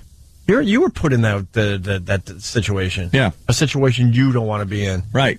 Oh, a high-pressure situation. That guy's probably going to say something like, well, I stepped out, or, I saw the car, and I saw what I believe to be a gun coming out of the window, aiming at me, and, took a few shots. See, that to me is a guy, even though they're outside the house, who's justified. We had that argument at the time about... that guy, I'm going out, I'm going to shoot that the guy who shot the 2 unarmed people breaking into his neighbor's house, and he shot them as they were running away. Yeah. But this guy, if 4 guys are trying to break into your house, I don't care if you follow them to 7-Eleven 8 miles away and blast them, you're justified. You're justified in killing them partially. Dude, the video is awesome. Can we link this? Oh, my God. Oh, nice. This guy's got some good security cameras, man. Jesus. Damn. Holy crap. This isn't one of those goofy 7-Eleven cams. I want this camera. This is like high-def security camera footage. We'll link it on onaradio.com. It's got all kinds of angles. Middle of the afternoon, Car too. pulls up. It's like a 3-camera shoot. Look. Here comes some guys. They're running toward the house. Guns drawn. They mean business. Next thing you know, they're running back to the car. Running away. Oh, that guy slipped. Feet don't fail me now. They're trying to get back into their car. One guy's trying to get his car back. Oh, and a few shots right to the windshield. Bye-bye. Wow, that guy changed his tune real fast. Middle of the afternoon. Yep. Oh, yeah, that is like Look at noon. That. Something's going on, though. Four black dudes running up. You wonder if he was, if that was a lot of times drug dealers. Yeah, I'm thinking this guy might be a little suspect in his business dealings if he's got that kind of security. Right. And he's ready like that in broad daylight to thwart 4 guys running to his house. Yep. Pretty amazing. So who knows? It's on a site we'll get it up. A site that likes to get us in trouble. Breitbart. Stupid Breitbart. It's on a bunch of different sites, so if you Google, all right. if you Google news, Google, go Tucson home invasion, you'll find it. Go everywhere else except that website I just mentioned if you can. Nice. And we'll link it to onaradio.com. It should be linked in a matter of minutes. Let's go to Ronnie. Very upset with us. Ronnie, how you doing? Pretty good. What's up, Ronnie? I was just, I was listening all the way in this morning, and you guys were making fun of what I certainly took making fun of the air disaster today. Saying, I wonder if this pilot thought he was going to be another Sully, and what am I going to do first? Am I going to do Letterman, or am I going to do Leno? And really making light of the situation, poking fun of this. I want to know what was going through your mind. Frunkus. Honestly, we were lightening up the story a little bit, but we certainly took it very seriously, my friend. Now, the point was, sir, that the pilot going down, since Sully has become like this celebrity, so the point was that any pilot in any kind of trouble right now, the first instinct is going to be, I'm going to be a celebrity too because of what happened with him. I don't think that's a big, it's making humor out of an awful situation, but I don't think that's a big stretch to think that a person's mind would work that way. Jimmy's absolutely right. It's more a commentary on the media and the way they've handled the Sully incident, having him all over the place and a hero and doing press conferences, that any pilot that gets into trouble these days is going to think, hey, I'm going to be the next Sully. Let me think about a book, appearances, things like that.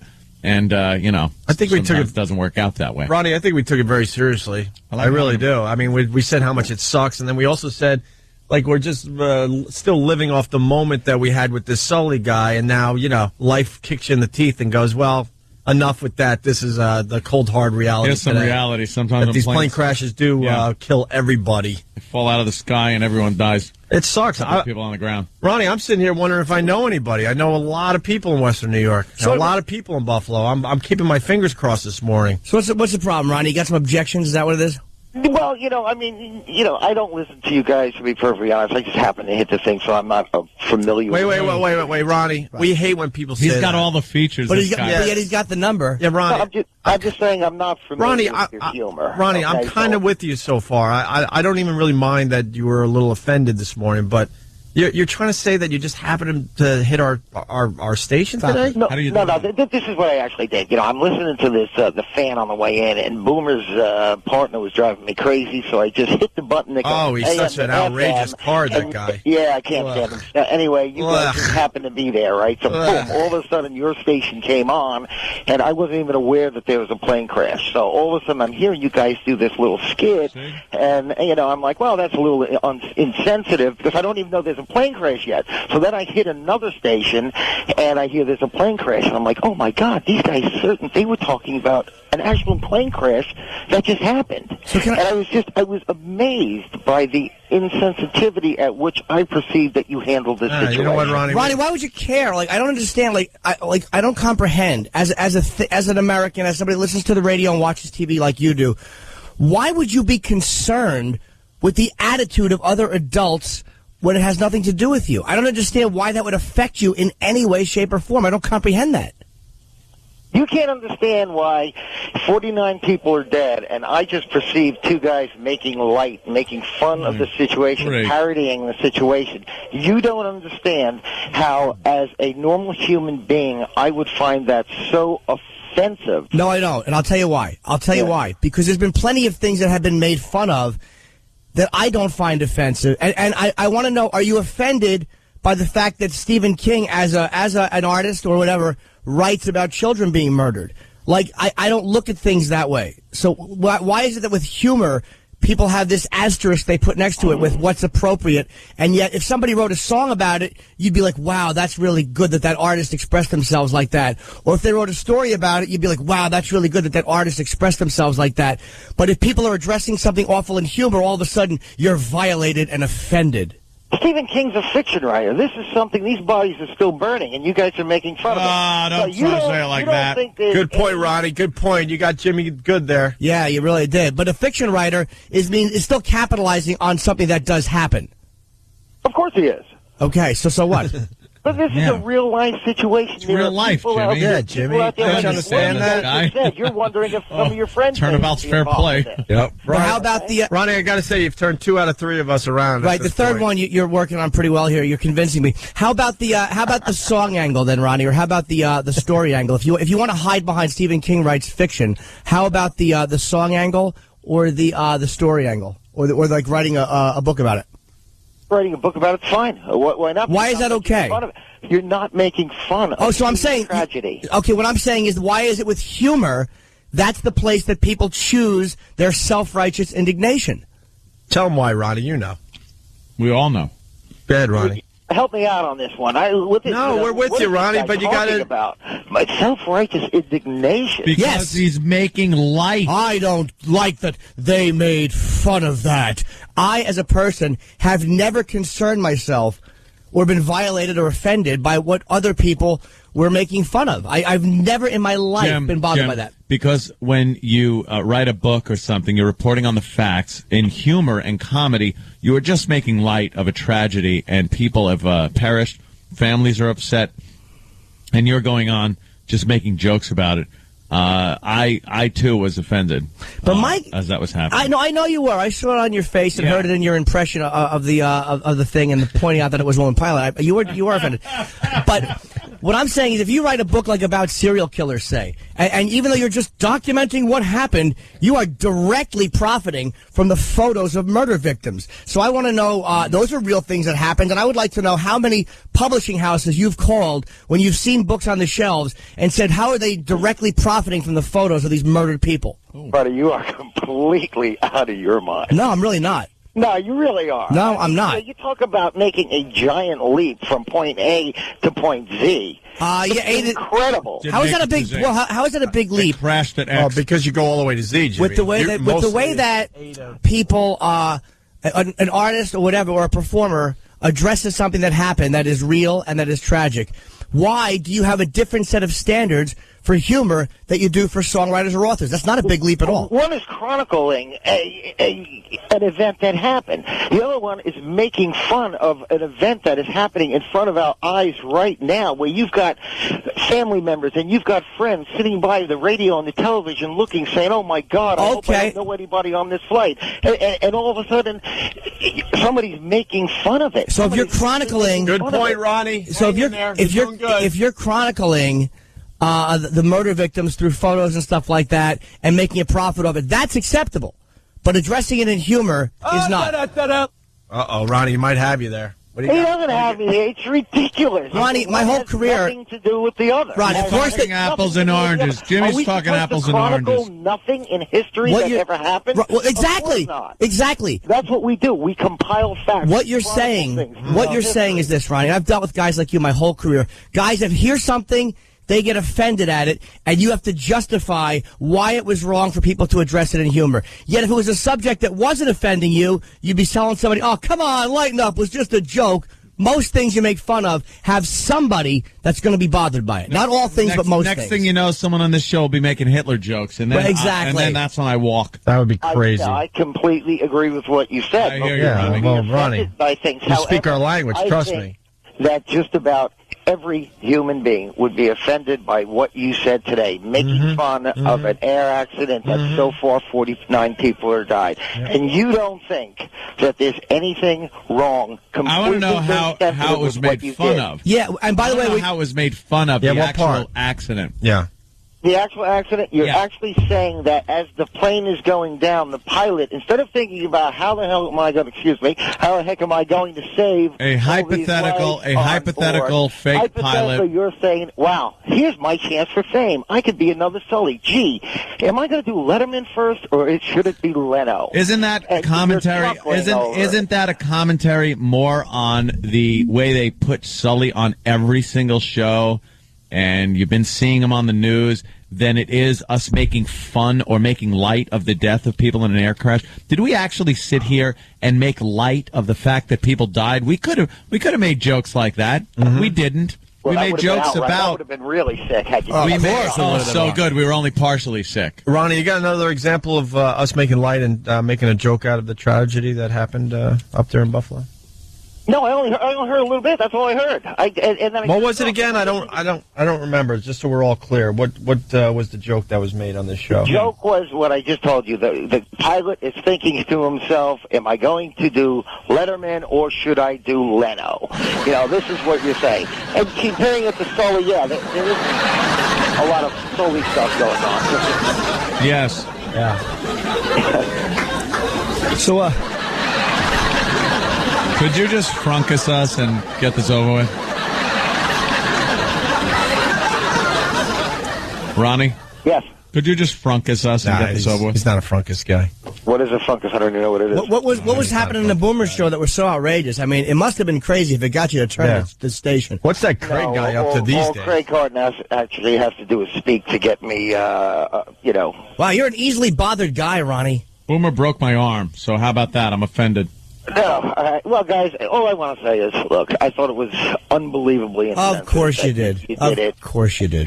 But you don't think that it was in the slightest bit insensitive? No! You should listen to our show. You should hear what we talk about when we talk about people starving in foreign countries and people being blown up and beheaded and things like that.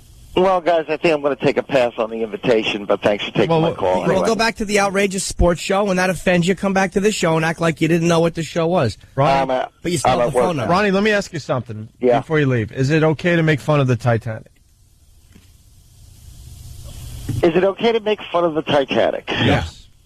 Well, I'll put it to you this way. I wouldn't be as outrageously offended as I was today. Because over 1,000 people died on that? Yeah, children died, froze to death. Time kills all. It's time, heals all wounds. All right, so how long, Ronnie? Ronnie, how long can we wait? How long? How long can we wait? A couple years, until maybe we on this can one. Make fun of things. Wait until the bodies are cold, at least, boys. How's that sound? Okay, so that's your thing. Hey, it was Buffalo. They were very cold. Oof. There you go. Wow. There you go. Well, hey, what more could I say? I mean, if you're going to make a statement like that again, But Ronnie, do you hear what you're saying? Like this is what drives people crazy with humor. This is like when a guy like you will call, and this is why I said it was self-righteous indignation, because then he points out something right like the Titanic, and it's like, you're like, well, it was a long time ago. I didn't feel anything. So because you personally, or any of us, of course, don't remember it or didn't know anybody, it's okay. Do you understand that that little invisible line you're painting? People who are truly funny normally don't paint that line. And that to me is what's bothering me about what you're saying. That's not really an invisible line, guys. That's human nature. I mean, if something happened in the 2nd century, obviously I am not going to be as personally it as something that is happening in front of my eyes. Human nature. You're watching on the TV. Hold on, Ronnie. Human nature, kind of like gallows humor, kind of like when things happen that are tragically, people throughout their lives learn to respond to dealing with horrible things through humor. So that's kind of human nature too, isn't it? Yes, it is. Okay, well then why is your version of human nature more valid and ours offensive? Yours was offensive today. Yours was absolutely offensive. Offended you. Offended you, Ronnie. But then again, Craig Carton offends you. So there's two things on the radio that you're listening to that bother you. Why are you not listening? Let me listening ask you something. Does Craig Carton offend you? I honestly don't know what Craig Carton does. I know who he is, but I've never... Would he offend me? No. He probably would. I like his brother Milk. Ronnie, I'm so difficult to offend. I'm not offended. Well, who are you anyway? Does it matter who I am? I'm not offended. No, I was just curious. I don't even know your name. My name is Jim. Doesn't matter. Yeah. I'm not offended by what other people say when expressing themselves politically or in humor, even if I don't like it. Paul Mooney's a comic, a pretty radical black comic, says a lot of things that I completely disagree with, but I've never been offended by humor in my life, ever. Well, see, the difference is here, I didn't find what you said to be humorous. You didn't, right? But you knew the tone in which it was said. Otherwise, you wouldn't have called and said, why are you making fun of it? You knew the intent was humor. So don't back out. No, that's a really weak intent. I thought it was mean-spirited, not humorous. I found nothing humorous about it. I didn't even find it as I guess if I really think about it, I guess it was a very feeble attempt at humor. Okay, you didn't like the joke, but you did know it was a joke. Don't lie. Just be honest. No. Did I know it was a joke? Not particularly, no. And I don't think you thought we were reporting. You thought we were doing a news report. You didn't even think it was a real plane crash. So you obviously thought it was something. So you thought you were hearing plane crash news and you just turned it off? I didn't know it was a real plane crash. Then why would we be talking about it if it wasn't done in humor? We started off by saying it was a real story. No, I wasn't outraged. You didn't listen to it. When I first heard it, I wasn't outraged. I didn't know what you were talking about. When I went to the other station and realized that it was indeed a real plane crash, then I became outraged. The fact that you became outraged is embarrassing. Embarrassing to whom? For you. The fact that you be outraged, you're annoyed at Craig Carton, he bothers you. I'm outraged at that humor. You're just one of those guys that wants to be heard. You're outraged too much. Yeah, stop being so outraged. It's boring. I'm outraged that you're outraged. It slightly annoys me. All right. He annoys you. You're outraged. What else bothers you, Ronnie? Yeah, what else on TV or in the media is offensive to your violates your set of what should be made fun of or spoken about or expressed? Let me ask you something. What outrages you? Honestly, you people like yourself who find what other people say to be bothersome and feel the need to call and snivel about it. Honestly, I've never had that urge. I'm 40 years old, dude. I've never had that urge. I didn't catch what you said. People call and be what about it? And snivel about it. Oh, snivel. Yeah. I see. You called the radio station and went on the air to go, I didn't like what you made fun of. And it's never occurred to me to do that.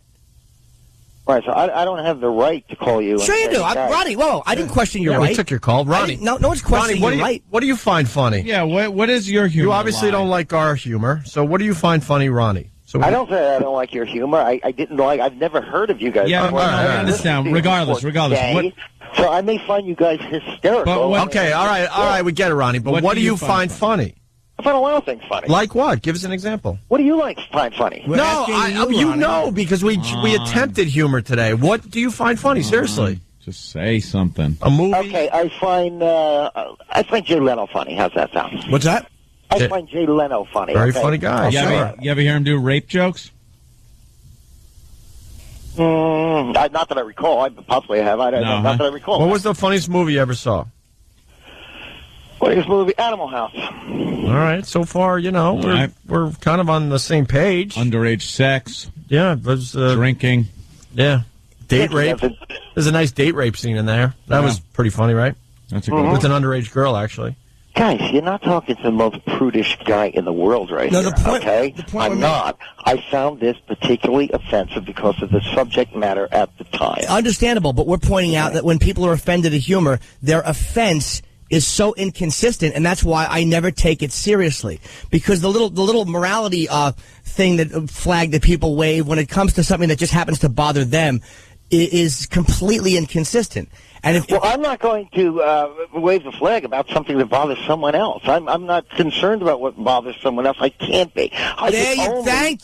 Thank you, Ronnie.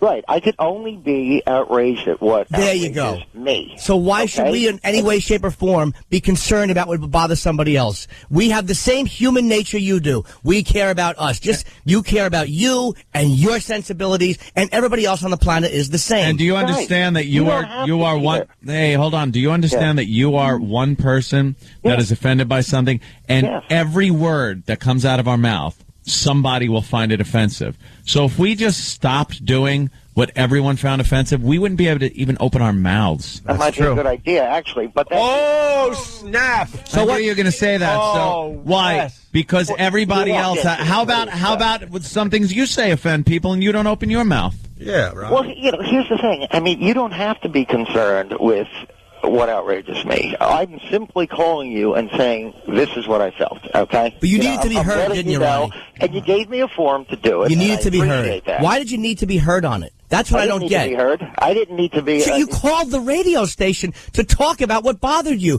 instead of just going, "Man, that's not for me," and moving on. Like, why would it? This way, guys. This is the first time I've ever called a radio station in my life. God, Congrats. I believe you. Quack, quack. And I didn't have to be on the radio to do this. I simply you wanted to call and complain to the management. I wanted to. No, I said I wanted to speak to you guys, and you were nice enough to put me through. But I could have.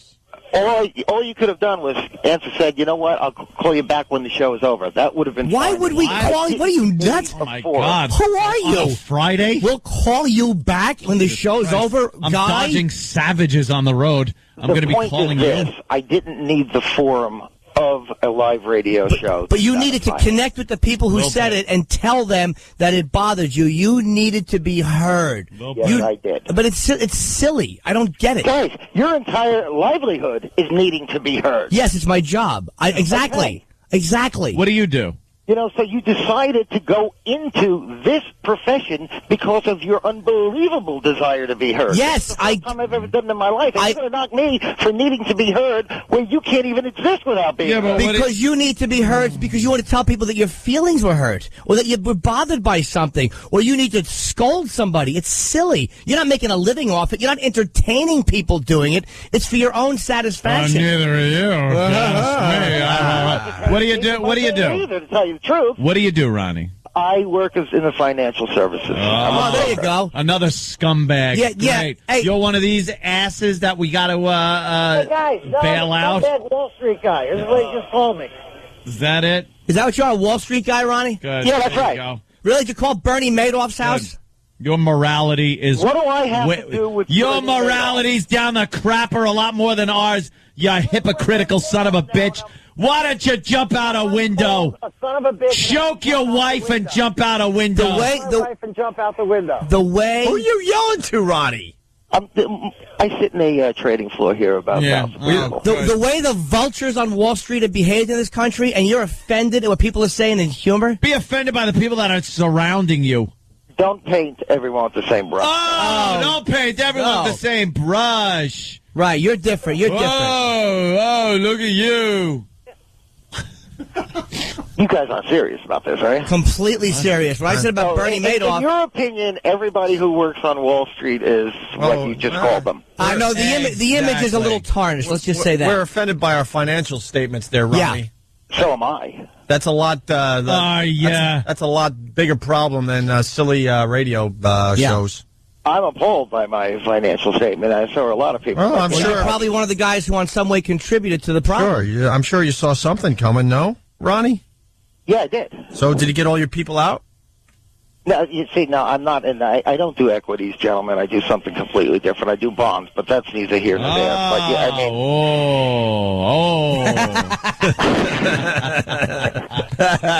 Wow, we offended a stockbroker. Our apologies. I'm not a stockbroker. I just told you. I don't know the difference, dude. Or hair. You're a Wall Street guy.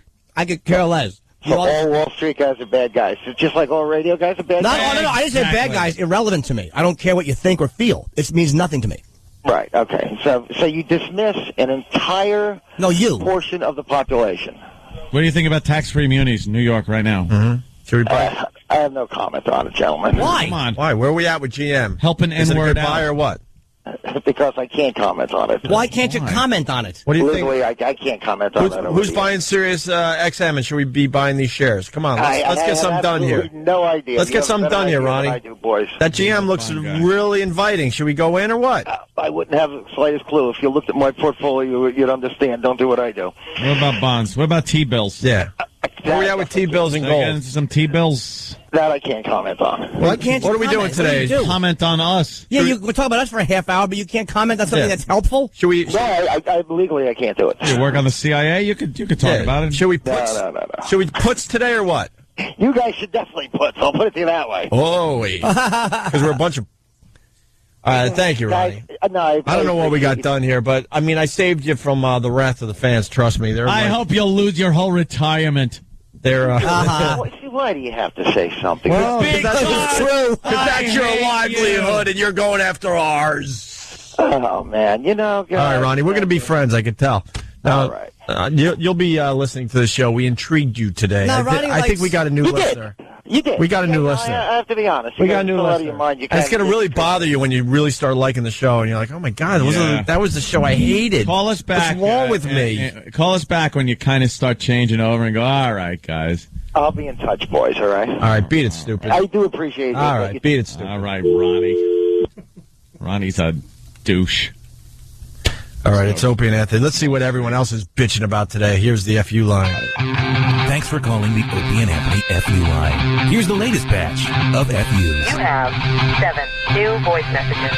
First voice message. Yeah, I'd like to give a big FU to the New York Islanders and Rick DiPietro show. Thanks to you guys, I haven't been able to watch an effing goddamn game in 3 years. F you, Islanders. Next message. I want to give a big fuck you to myself because despite doing nothing wrong, I woke up this morning to my girlfriend telling me, screw you, and I ended up apologizing to her. What a fucking pussy am I? Fuck you, myself. Next message.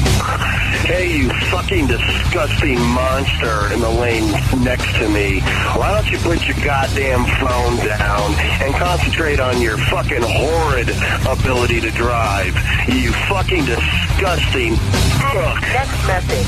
Yeah, I would like to send a nice big FU to my supposed girlfriend, who I tried nothing but to please her and break my back and practically go broke to pick a fight with me during the week of Valentine's Day and even give her a bigger surprise that I'm not going to give her because she decided to fight with me. How queen. Next message. Hi, I just want to give a big FU to my boss. So I asked for a raise and now he totally ignores me. Fuck you. Next message. Hi, I want to give a big FU to Peter, Lisa, Michael, and all the other assholes where I work. Thanks for letting me know that I was getting a pay cut by putting it in the fucking paper. You guys are a bunch of pussies. Fuck you. Next message. Yeah, this is Drunk Chris from Long Island. I'd like to give a big FU to All Brain for the single malt scotch for going down so smooth and starting the night off great. Only to later convince me it was a good idea to slap my date and yell out dumb shit at Jimmy's 10:30 show Friday at Caroline's and leaving me with chills at the Duke variety for the foreseeable future. I'm glad I slapped a bitch and all, but I should know better than to leave comedy to the professionals. Fuck you! End of new messages. Call the Opie and Anthony FU line. 866-FU line 1. That's 866-FU line 1. Thank you and goodbye. Valentine's Day is tomorrow.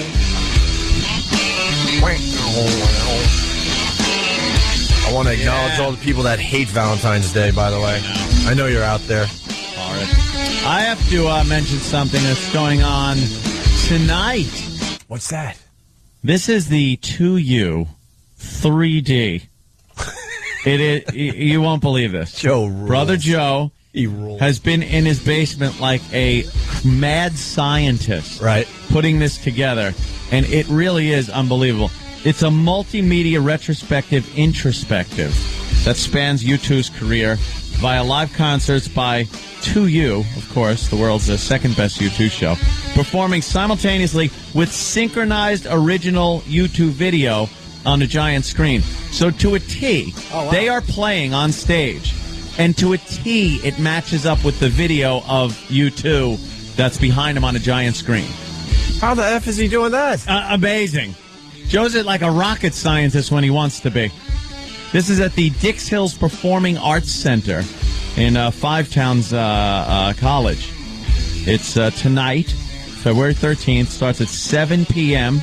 Tickets are $20. They're available at dhpac.org.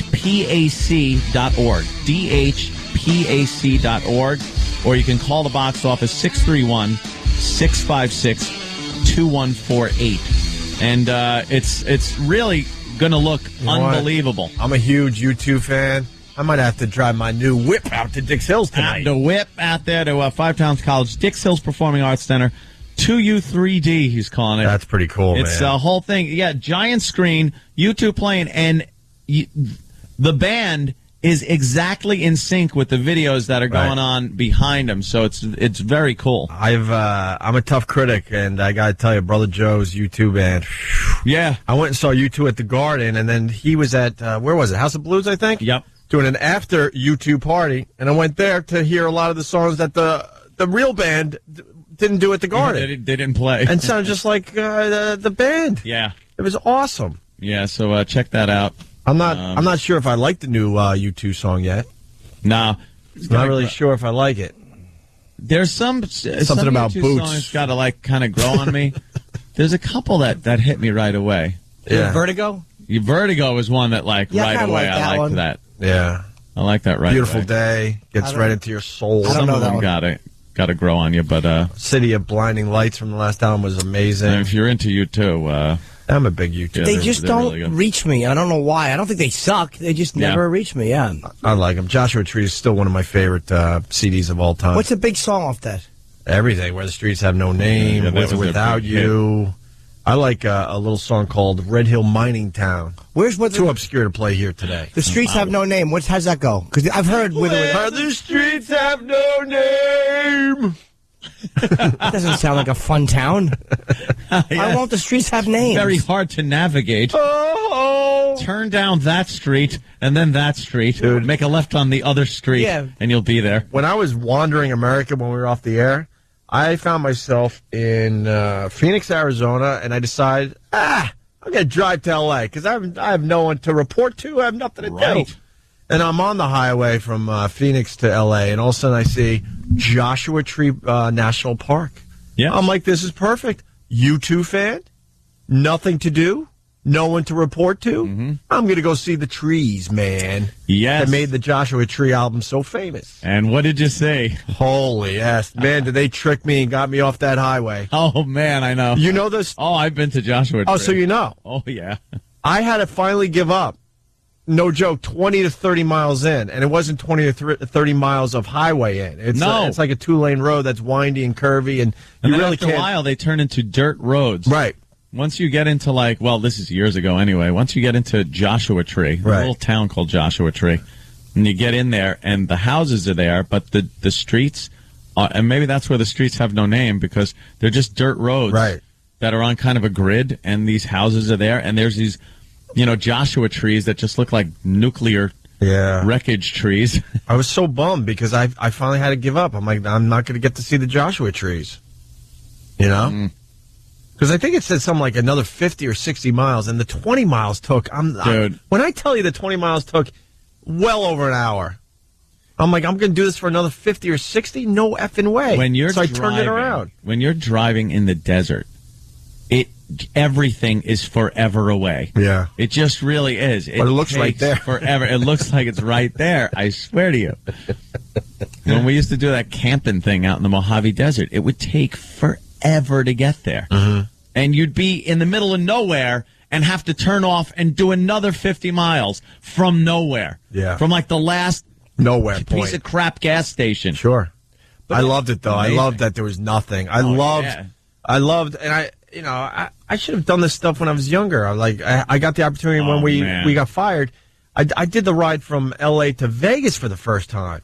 That ride ruled. Dude, there's a feeling out there in the middle of the desert. It's awesome. That You like, can't even explain and I'm not it. talking about on the road or anything. Off the beaten path. When you step out of the vehicle, shut it off, and just stand there and listen and smell and just look around. It is the eeriest. It's like almost spiritual. I swear to you. It's almost, for me, who is the most unspiritual person, it really, you're kind of standing there just like hearing every little breeze blowing across the little grass that's poking up out of the sand, and it's just a fantastic place to just hang out. I got something for you. Why, when you're in that situation that you just explained, why is the sky higher? It does look. You know what I'm talking about, though, right? High out there. Why does it look so much higher? The cloud, everything just looks higher. Yeah. What is that? I guess it's because they don't have that layer of goop that the cities pump out to make it look lower. It's so bizarre to me, though. Yeah, it's a deep blue, and then at night, unless you've been there, you cannot even understand what the stars look like when there's no glare from a city. Yeah. There's no city within hundreds of miles of you. So, and you're in the middle of the desert. It's pitch blackness, and then the stars, you actually see white across the sky. It almost looks white. The stars are There's so so close many. together that it just looks like a white streak of our galaxy. Yeah, the Milky Way. When we're not picked up by the new company over there on satellite, then I'm going to go see the Joshua trees. You're going to do that? Finally see those Joshua trees. I'm going. I'm finally going to see them Joshua trees. I'm going to send out a Twitter alert. Hey, meet me at the Joshua trees. I'm leaving today. I'll see you there. What are they? They're just a bunch of trees. Why would they sing about them? They're so weird looking, dude. They're just bizarre. Yeah. Trees. I don't know. I don't know the history of them. I don't care. I just know they were on the album cover. I'm like, all right, I'm going there. Like I said, it's the whole thing of just being out in nowhere. Yeah, I loved it, dude. Nowhere. I loved it. Driving to Vegas. I was out of my mind because I never saw anything like that in my entire life. Of course, I was dressed like the Khmer Rouge, but nice. Really. Paul in Jersey. I hate you too. This offends me. Oh no. Oh boy. Oh wow. Oh, boy. He's offended. Oh, boy. Oh, Uncle Paul. I heard that chuckle. Mark the day I got something in common with Stephen S. from Bayshore. He loves Red Hill Mining Town, too. Too obscure, yeah? Jimmy. Can't go there. I don't know how any of them go. Can't go there. I still haven't found what I'm looking for. But the gospel singers, if you get the right version, haven't found what I'm looking for. I don't think it's great. I think it's okay. The whole album. It's one of those rare albums that has... Yeah, kind of like... every song is good. Like Sabotage. Yeah. You don't know this song? This, yeah. Oh, you know this What's song. this called? This is okay. This I'm still haven't found. I kind of like the... I've been waiting. That's not my name. That's not my name. You didn't really get into U2, huh? No, I wasn't a big U2 fan until maybe a few years back. Kind of got turned on to it. Right. Yeah. Rattle and more Hum is a great album because they inject a lot of gospel into that. You know what it was? They were too political, and it annoyed me when Bono. They were touring the U.S. once, and it's like, Bono has shunned the press, and he's going to let his music do the talking. And I was just like, ugh, shut up, you pompous ass. I have a way of separating those two because Bono's trying to save the world thing. I'm like, whatever. I just like what you're doing with your music. I could separate. I really can. Did you like the mulleted Bono? Dude. Or the one now? The mulleted Bono. The early days. You were at the Garden for the famous that thing was where fantastic. there wasn't a dry eye in the house. I have no problem admitting I bawled like a little girl, man. No. What was the song they played? Was it One? One. I think they played One, and then they showed everyone that was lost down there at Ground Zero. 9/11. They showed the list of the names. List of the planes and it the just names, went forever and ever. List of the people in the building and the names. It was like firefighters. It was like a credit roll. It went on forever. It was just like, oh my God. Dude, by the time that dude. song, I got chills thinking about it. By the time that song ended, people were looking at strangers just going, yeah, I'm with you, man. This is just a moment that I'll never forget. Yeah. Could you pass me that dupe? Very broken. As far as here. concert moments, that's probably my biggest highlight right there. Yeah, that was a biggie. Although the Leonard Skinner, and I certainly don't want to compare the two, because I know there's idiots out there ready to jump on anything we do. Play some Skinner, man. But when I saw Leonard Skinner at Darien Lake, when they got back together, they finally decided about after 10 years, you know what? It sucks that we lost our... Oh, the mullet guy. God damn, that Forget about that. That's from... Bono. That's from the Live Aid and all that, right? Yeah. The Leonard Skinner, though, after 10 years, they go, look, we lost our lead guy, but there's still fans out there that want our music. And you know, there's 20 guys in our band, so why don't we get his younger brother? Yeah. So the younger brother comes out, and he was awesome. Sounds like his older brother. But then the moment that they were going to play Freebird, I love telling this story. Oh, yeah. All of a sudden, what's the younger Van Zandt? Is it Donnie? I know Ronnie was the singer. There's Ronnie, there's Donnie, there's Johnny. I get them all confused, but you know Ted who I'm Van talking Zandt. about. No, it's not Ted Van Zandt. I'm as free as a bird now. Birds are very free. We have that in common, Gregory.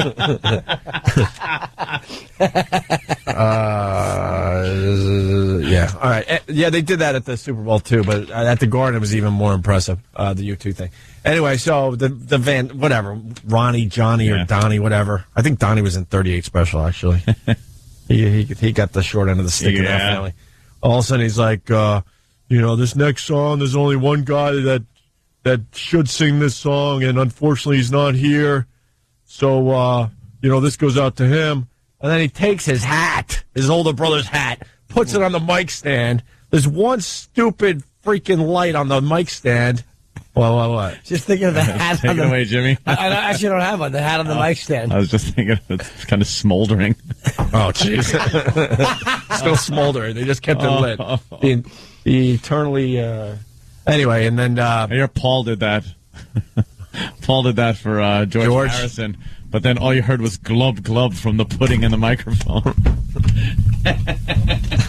Why tell a story, right? Why tell a story? F it.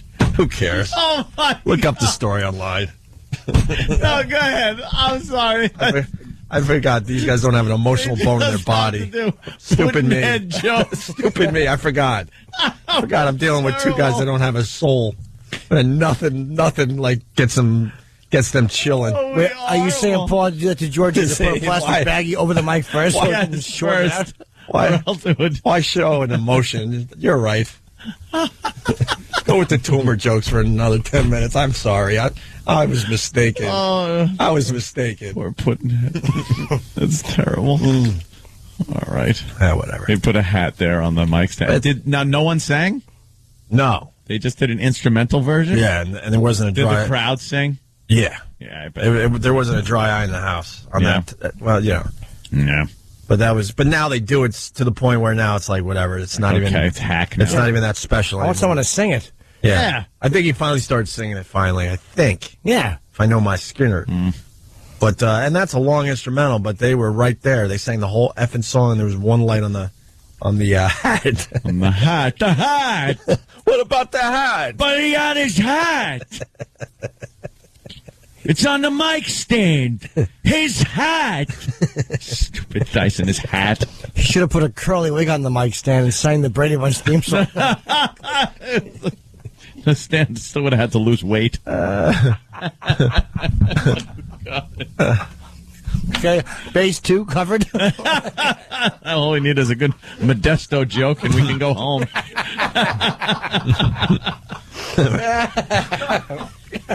And we'll have the final check. Oh, God. Be terrible. This guy just drove through Joshua Tree yesterday. John in Utah. John, what did I miss? Well, not a lot. I mean, they're kind of impressive as far as, like, looking at weird plants, but it is desolate. It's a lot of nothing out there. I mean, the only way we knew where we were delivering to was we had to have a GPS coordinate. Oh, really?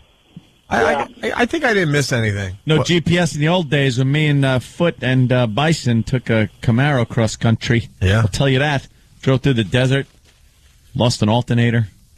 Got to get that fixed in some bum F town, and then. Did they just rape you? Oh yeah. They just were like, "Oh, this is gonna be $2,000." Oh hell yeah! And then we'd stop for gas before like that road that looks like the road where Sarah Connor got gas and then drove off into the storm. That's exactly what Pretty it much looked the like. same gas Oh station. man, yeah. Really? It was just, here you go, last chance gas. Good luck to you. Don't they have signs too? If you don't fill up here, you done. will run out of gas. You're done. We got this figured out here. You're so conscious of your gas too at that point, where you're looking at your tank and going, okay, it's 25 miles to the next gas station. You'll see the sign, and you start looking at the gas gauge, going, I can make this.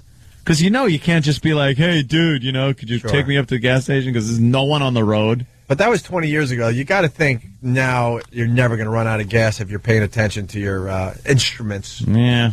But it's kind of creepy to think 20 years ago or whatever it was that you still had a chance to actually not find a gas station. Yeah. You'd have to lean over a little so the gas gauge, you'd look at it and it'd come out of the red because of your angle, the way you're looking at it.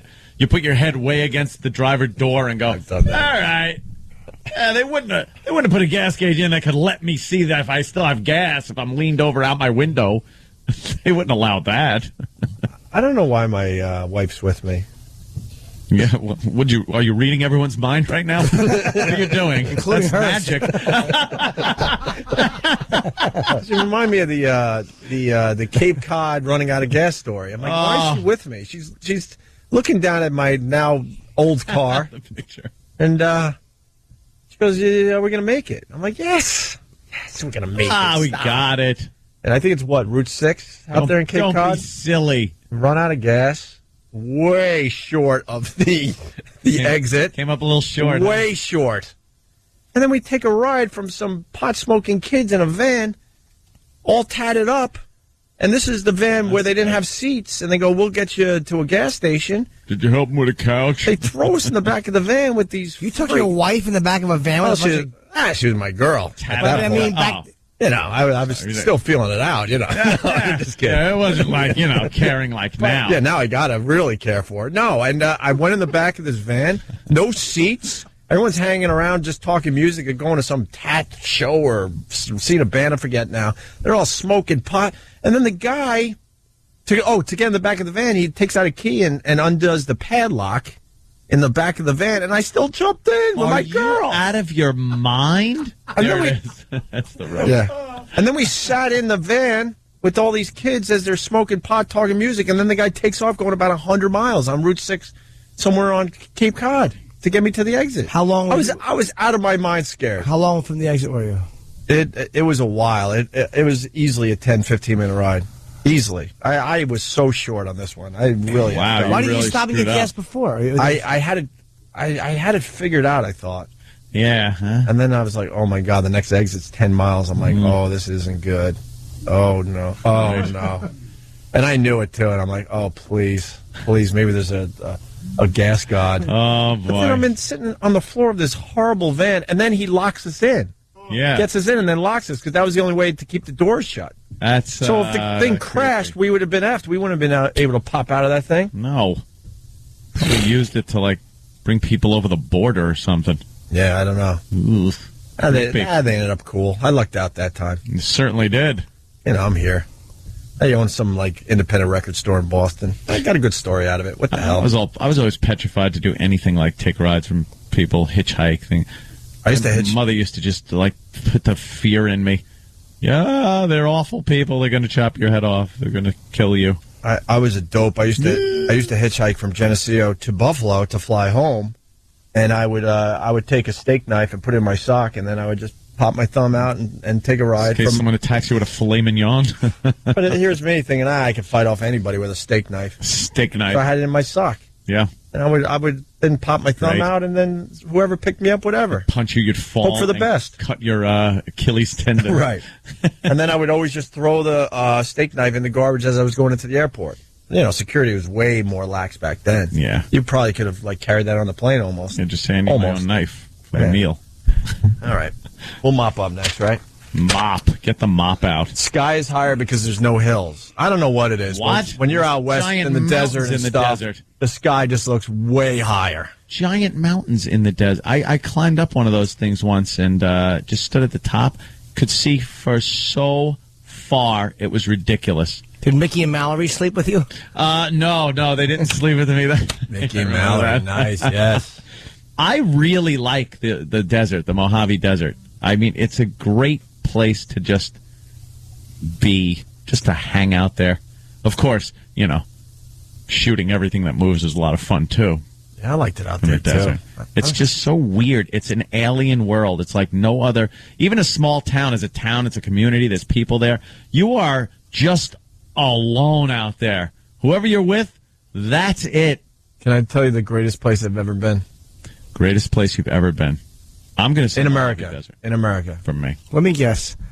In America. Trenton. Trenton's up there, Jimmy. Right the F up there. There's a tough decision between Sedona or Sedona. Sedona, Arizona is the most amazing place I've ever been. You sure it's not Sedona? Sedona. Sedona. With the red rocks and stuff, it is ridiculous. Yeah. Mountain biking with my brother in Sedona was one of the greatest. That's where the harmonic convergence. That was one of the points. And you know what? That was and that was before the Grand Canyon. We stopped in Sedona. Before the Grand Canyon, that's been there forever. Stop it. And I think Sedona in many ways was much cooler than the Grand Canyon. Yeah. It was amazing. Grand Canyon kicks ass. Amazing, man. All right. I like the episode of the Brady Bunch where they went to the Grand Canyon. Yes. The father looked into it and said, "That's nothing." Because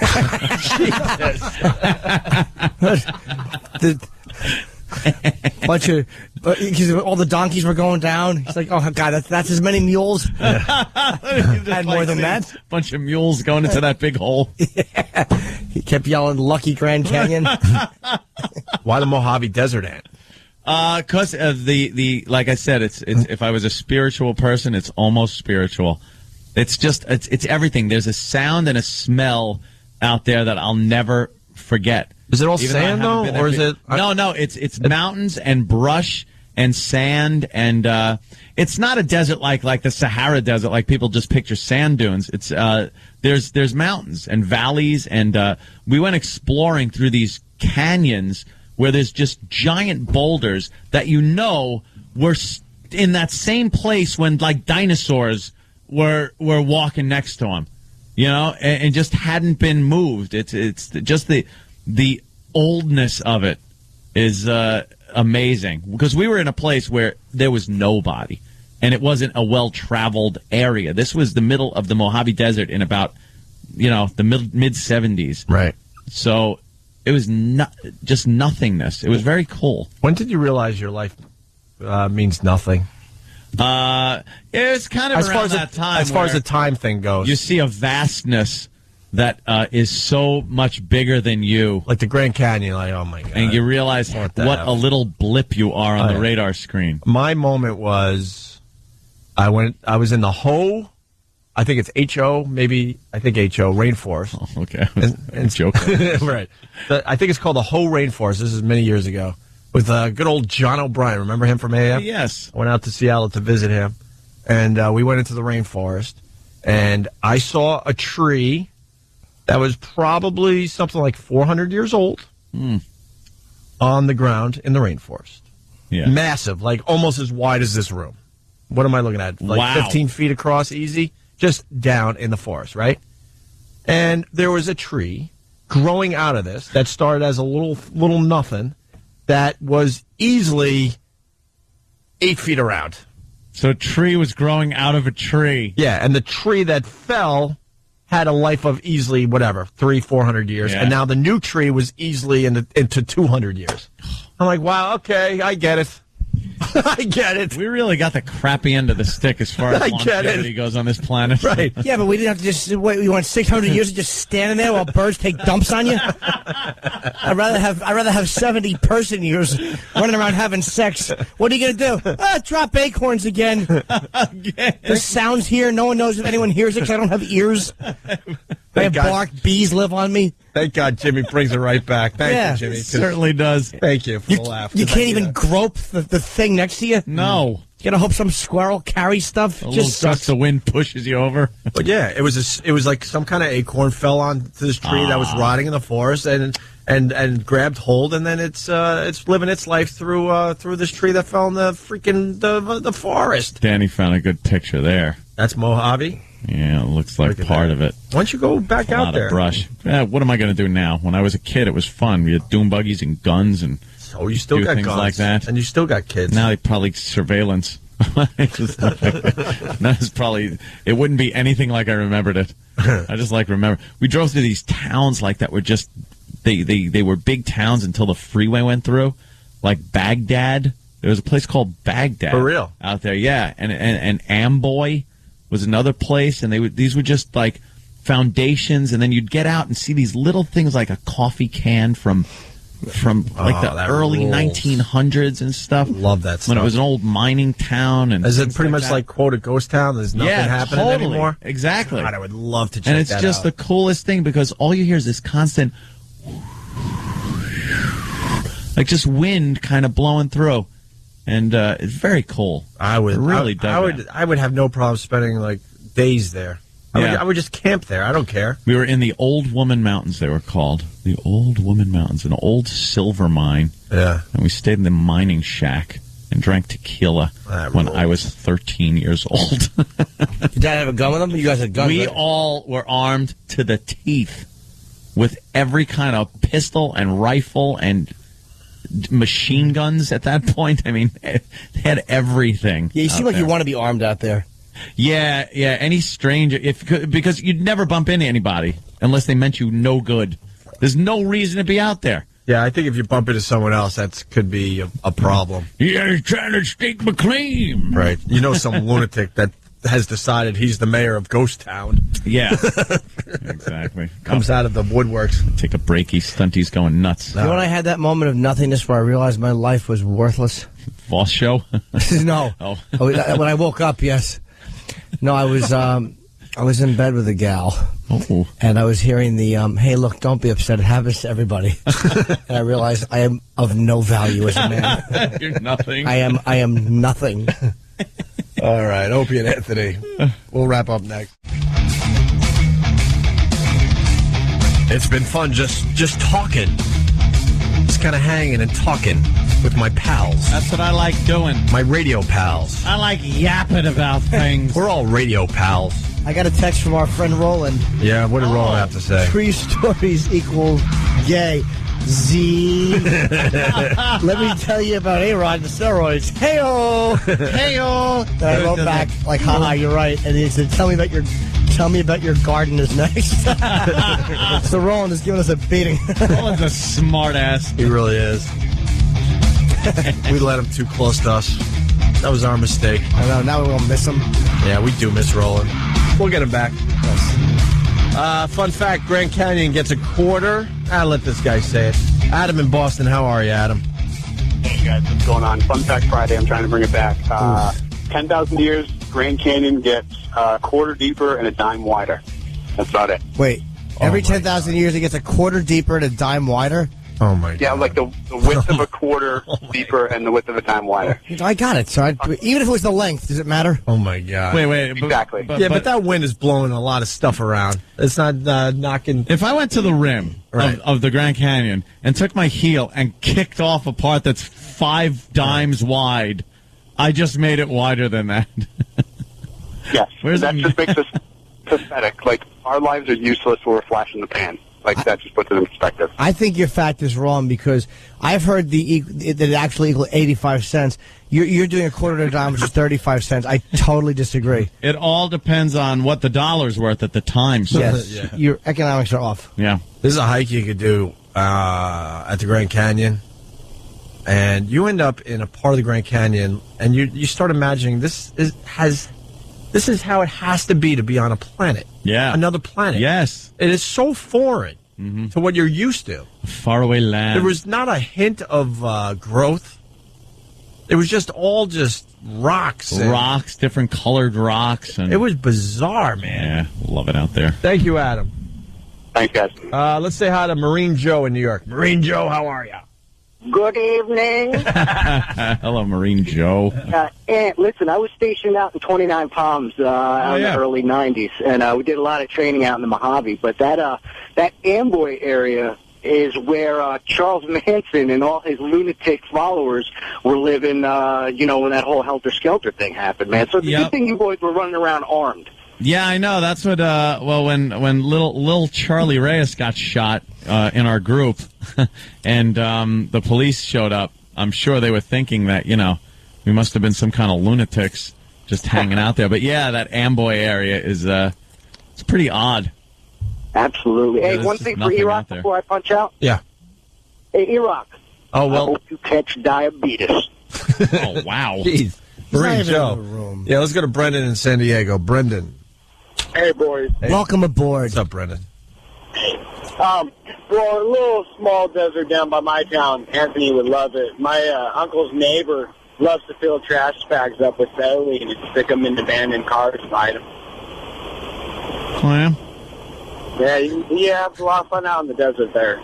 That sounds great. Well, thank you, Brendan. We got a quickie. Valentine's Day tomorrow. They're offering this somewhere out there. Are you looking for the perfect Valentine's Day activity? A Michigan zoo is hosting an exotic afternoon for couples on Valentine's Day. No. The program is called Zoo Erotica. It gives adults an unabashed look at the mating habits of wild animals. The event is so popular, the zoo had to start a waiting list. For $50 per couple, visitors will receive champagne, snacks, and a guided tour of areas typically off limits to the public. What if the animals don't feel like effing while you're there? What pressure. No kidding. How are they getting the animals to F? They must keep them apart for a while and get them all horned up for this day. That's hilarious. Put them together and just... You nailed it. Got to hear the groaning of animals. Oh, it's nothing worse. That's what you want on Valentine's Day. To get a llama shooting on your foot. That's attractive.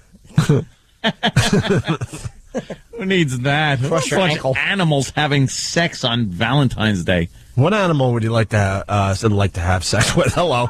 What animal? Probably a pig. Wow. They're smart. They appreciate it. What animal would you like to see have sex? Really? No.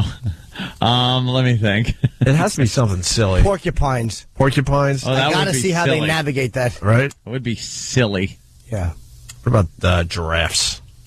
That would be kind of silly. Yeah, that's kind of silly to watch. Can we mix Big species? Necks.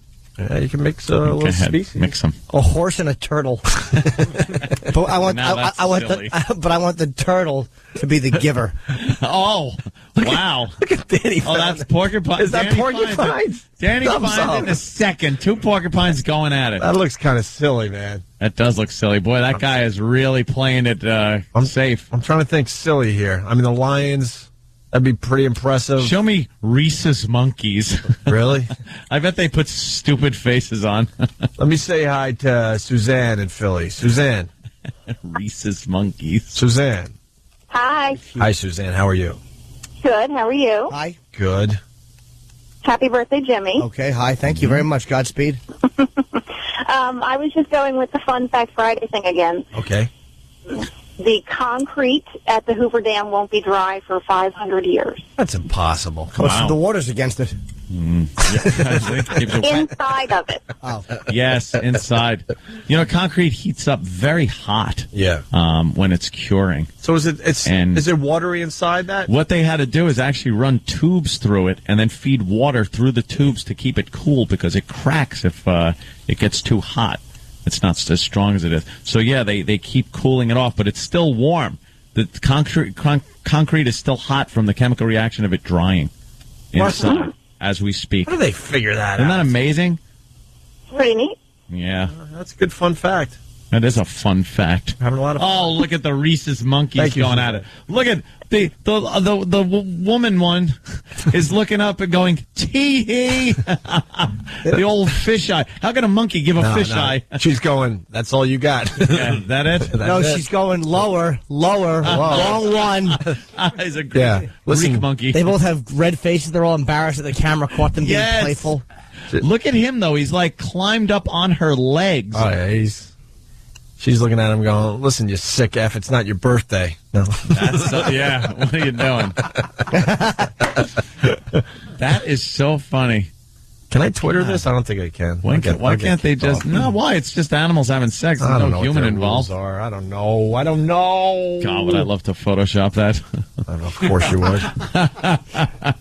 Did you have to even vocalize that? I just want to Photoshop. Wow, look at what. Here's Plenty what's of really things you can weird. do with it. She's kind of on all fours, but she's braced. How strong is the female? She's bracing herself with her right arm. He is kind of behind her, but he's not standing on the ground. He's actually got his feet bracing on her calf. Yeah. And she's reaching back with her left arm, holding his left leg steady. So she's balancing both of their weight on her back legs and right arm. And She just knows he likes a little jiggling, and she's reaching, give the old reach around. Or maybe the monkey's like Jimmy, and she's trying for a digit. No, you can actually hear, if you listen closely, the monkey's going with her two fingers. Look, know what's great about that picture? She's looking at him like, give me a little look of love, and he's looking straight ahead like he's just getting the job done. He's got that right face. And all she wants is just a little hint of some kind of caring. Oh, if that wasn't taken with a high-speed camera, that monkey ass would be blurry as a paint shaker. Right now, she's looking at him in a monkey talk going, where are you? Yeah. Where are you emotionally? We're not connecting anymore. We should be more than just this. Should we? All right. Pick some nits out of my hair. He's trying to look away from her. He's pretending she's a gorilla or anything other than what she is, which is a red-faced rhesus monkey. Look at that red face. Really? Figure out the sunscreen, stupid. I think that's what it is. Little Reese's sunburn. You monkeys. All right. We got to go. Yes. We got to go. Stump Brain, why don't you do something nice for the listeners as we leave you? Stunte. Yeah, we do have 3 more pair of tickets to the Rescue Me Comedy Tour, which is at Radio City. Wouldn't it be 3 pairs? What did he say? What 3 more pair. 3 more pair. I think a pair is plural, isn't it? Yeah, it is. But no, 1 pair. We all just say 3. A pair is 1 unit of 2. Okay, we have 6 tickets which can be broken down in pairs. And it's for the Radio City show, April 2nd. Dennis Leary, Adam Ferrara, Lenny Clark, and, of course, they're going to show the season premiere of Rescue Me. They're on sale Monday morning at 10, but we do have 3 pairs to give away. All right, and listen, make sure you can be in New York for the show on April 2nd at Radio City Music Hall, right? Yes. Okay. That's how we end today. Have a great weekend. And screw Valentine's Day. That's for all the people that don't have a loved one out there.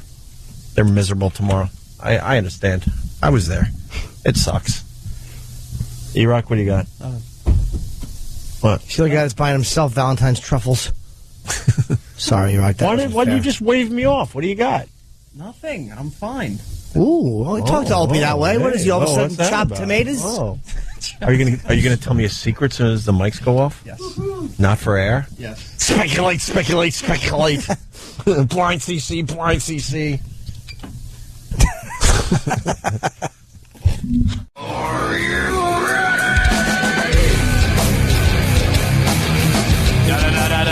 Opie and Anthony. Wow, I saw a lot go on as we left the other place to come over here. First of all, executive intern David, is very mad at Sam. We'll get into that in a second, but you know how we have to take all our shit every day and move it from one studio to the other? We're vagabonds. And we're the stars of the show, so we just put our coats on and leave. We don't have to fucking carry anything. We have our coats put on us, you mean? Oh, yeah. It's gotten to the point where actually Kenny will help us with our coats, yes. And then the interns have to grab all the equipment and the heavy shit and bring it from one studio to the other. Gather it up. And I'm watching this whole thing go down, and our lovely girl intern, the first woman intern we've had in a long time, Jill, was carrying the heaviest fucking stuff. That's the gentleman. And intern David, Paul, right? Yes. Yeah, it's Paul goes, that's what I've been telling everyone. I'm like, what the fuck? Why are we? Because Paul was carrying his weight. Trust me, he had a huge bin too. And right behind him was the girl with the huge bin. I go, David, what the fuck? The girl's carrying the huge bin of stuff. And what did David say? David, you said what?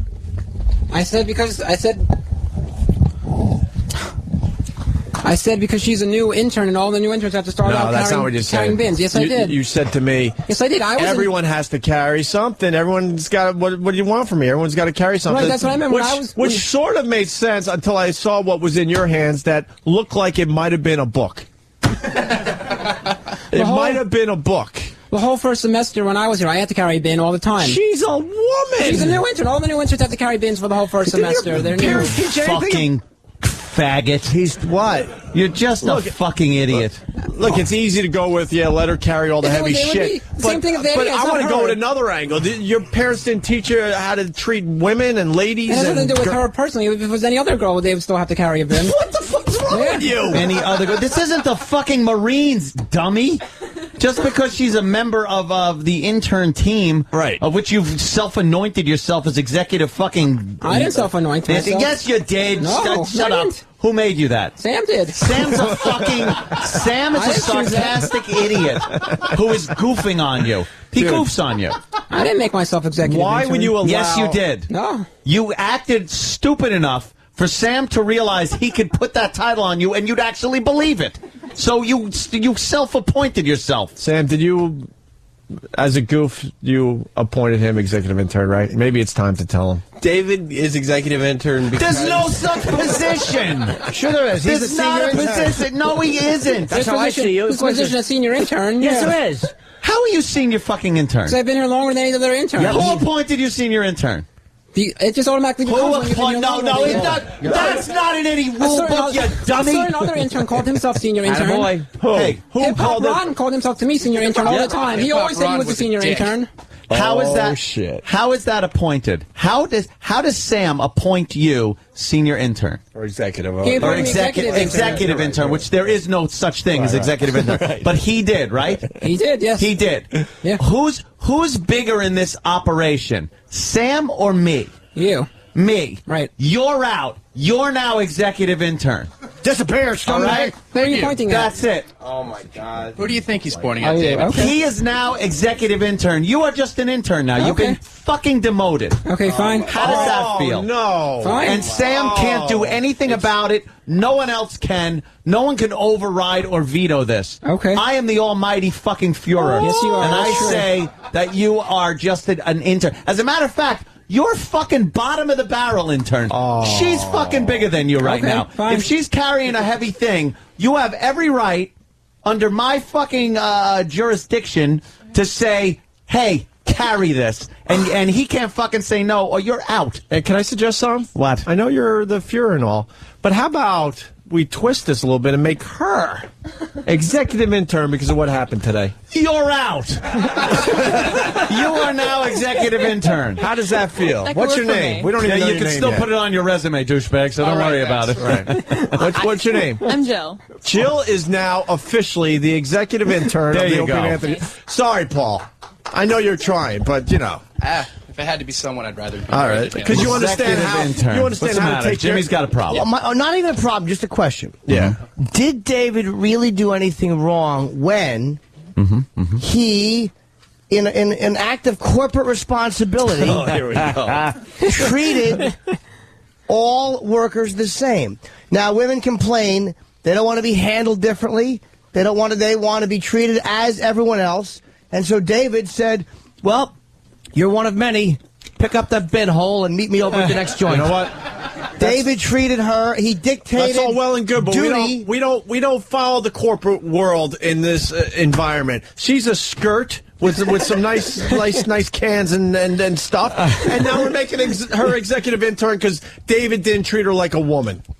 But That's all. But if David would have treated her like a woman in a flirty way or whatever, we would say, David, you can't do that. Oh no. So David's kind of between. No, I'm all for giving a little pinch to the hiney and saying, "Way to go, toots." We still live in that world here, Jimmy. Thank God. No offense to you, the fine female intern. I don't know. I thought David was doing a good job barking out orders, taking no shit. He was carrying a book, and he goes, "What? Well, we all got to carry something." Good to be the boss. And she's struggling with her little woman arms. It's good to be the boss. That haven't seen weights ever in her life. Can I add Oh, something? Paul wants to add something. Yes, Paul. Ladies first. See, that's how it goes, David. Sexist. That's what your parents should have taught No, you. very sexist. Ladies first. All right. Go ahead. Well, today David found out that I was an eighth black, so I think it might be racially motivated. You what? An eighth You got black in All you? right, Yeah. you're out. You are executive intern. Paul, no. By default, we're looking at the new executive intern, Paul. People No just have to black listen in to me 80% of what she says. So an eighth black. How did you come up with an eighth black? That's my great grandpa's black. Your great grandfather's black. Yeah. Your great grandmother's Not happy. the whitest kind, but yeah. Let me take a look at you. Lightest kind of black. Let's take a look at you under the lights. Get over here. Do you fill that out Wow. on college applications and stuff? It doesn't count. I don't make the. What part of you is requirement. black? Yeah, you don't look. I don't know. It's mixed. I don't think. Wow, that's What else That's are a you? great grandfather black. Yeah. What? So your grandfather's father or your grandmother's father? My grandpa's grandfather. So Not your my grandfather's father was black. My grandma's father? Yeah, it gets hard. Wait, your grandma's My grandma's father, yeah. father That's what it was. black. Mhm. So your great grandmother was a size queen. Tired of small like- colonial dicks? Oh yeah, Basically. wanted some of that. Look, when all the way May was taking black Oh, cock, all the way she May. knew not to get pregnant. That's By the way, May only Or took at it in the least shitter. fix it. Fix it with an old Louisville slugger. You know what this Across means? the abdomen. Penny Marshall with a bat and a hanger on the end of it. You know what this means, right? Sam is so black.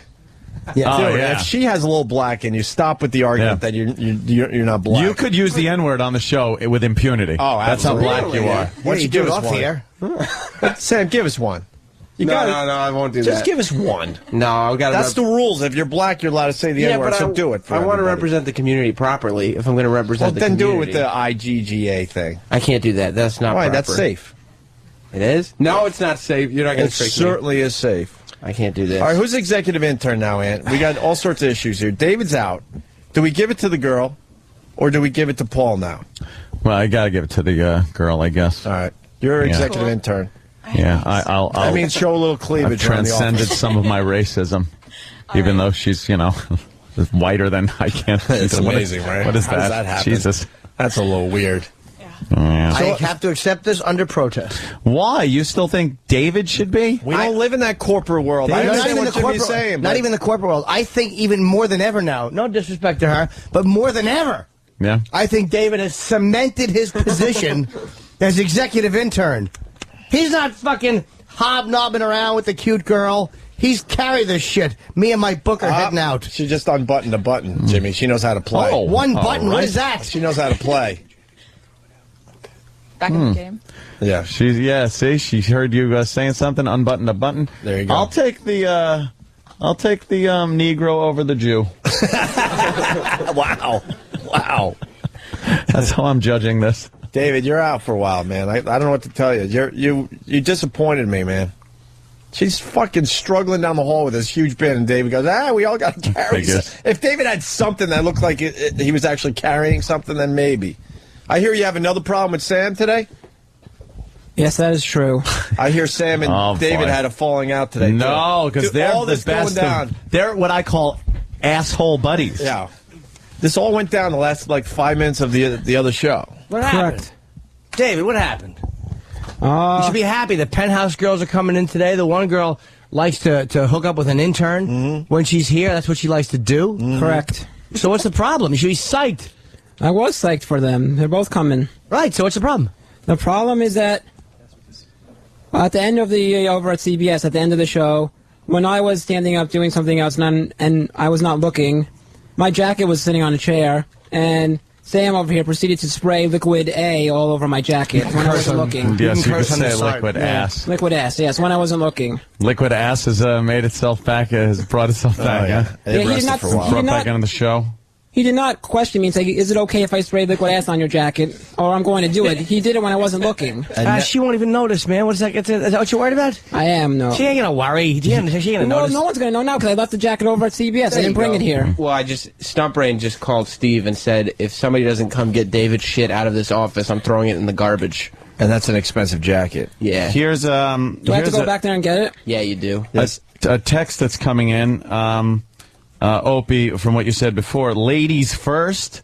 This coming from the guy who makes his wife freeze, watch him pick his nose, carry the heavy part of the Christmas tree, etc., etc., etc. Don't forget the one I told today. Yes. The gas story. The gas and thinking it was deal with his in a van. shit hoodies. Shit hoodie. The good old shit hoodie. Oh, my God. Well, good point. What can I tell you? By the way, because I know how this radio voodoo works, you were okay with everything we were just doing on the air? Yeah. Female intern? Oh, yeah, definitely. All right. I just wanted to get that out my there. rights. It's fine. I've been doing radio long enough to understand how things get twisted, but we were just having fun with you, and you were cool with everything? Oh, yeah, All definitely. right. Thank you. You make our lives very easy by just saying that. Trust me. What happens if I say no? Do I get money? We all masturbate. You don't get money. Next thing you know, this stupid HR department gets their fucking hands involved with our show. They want to have meetings. What Meetings was and said? What stuff. was done? Who was it? Right. It's all on the air. It's all if on the air. anyone and we're hassles having you off fun. the air, pinches your ass or something like that, Then we then, got problems. then there's a problem or Right. anything. Right. Give you a All little right. smack on your ass. Trust me, I just saved us probably 6 hours of problems. Meetings? Yeah, just because these dopes think they know what radio's all about.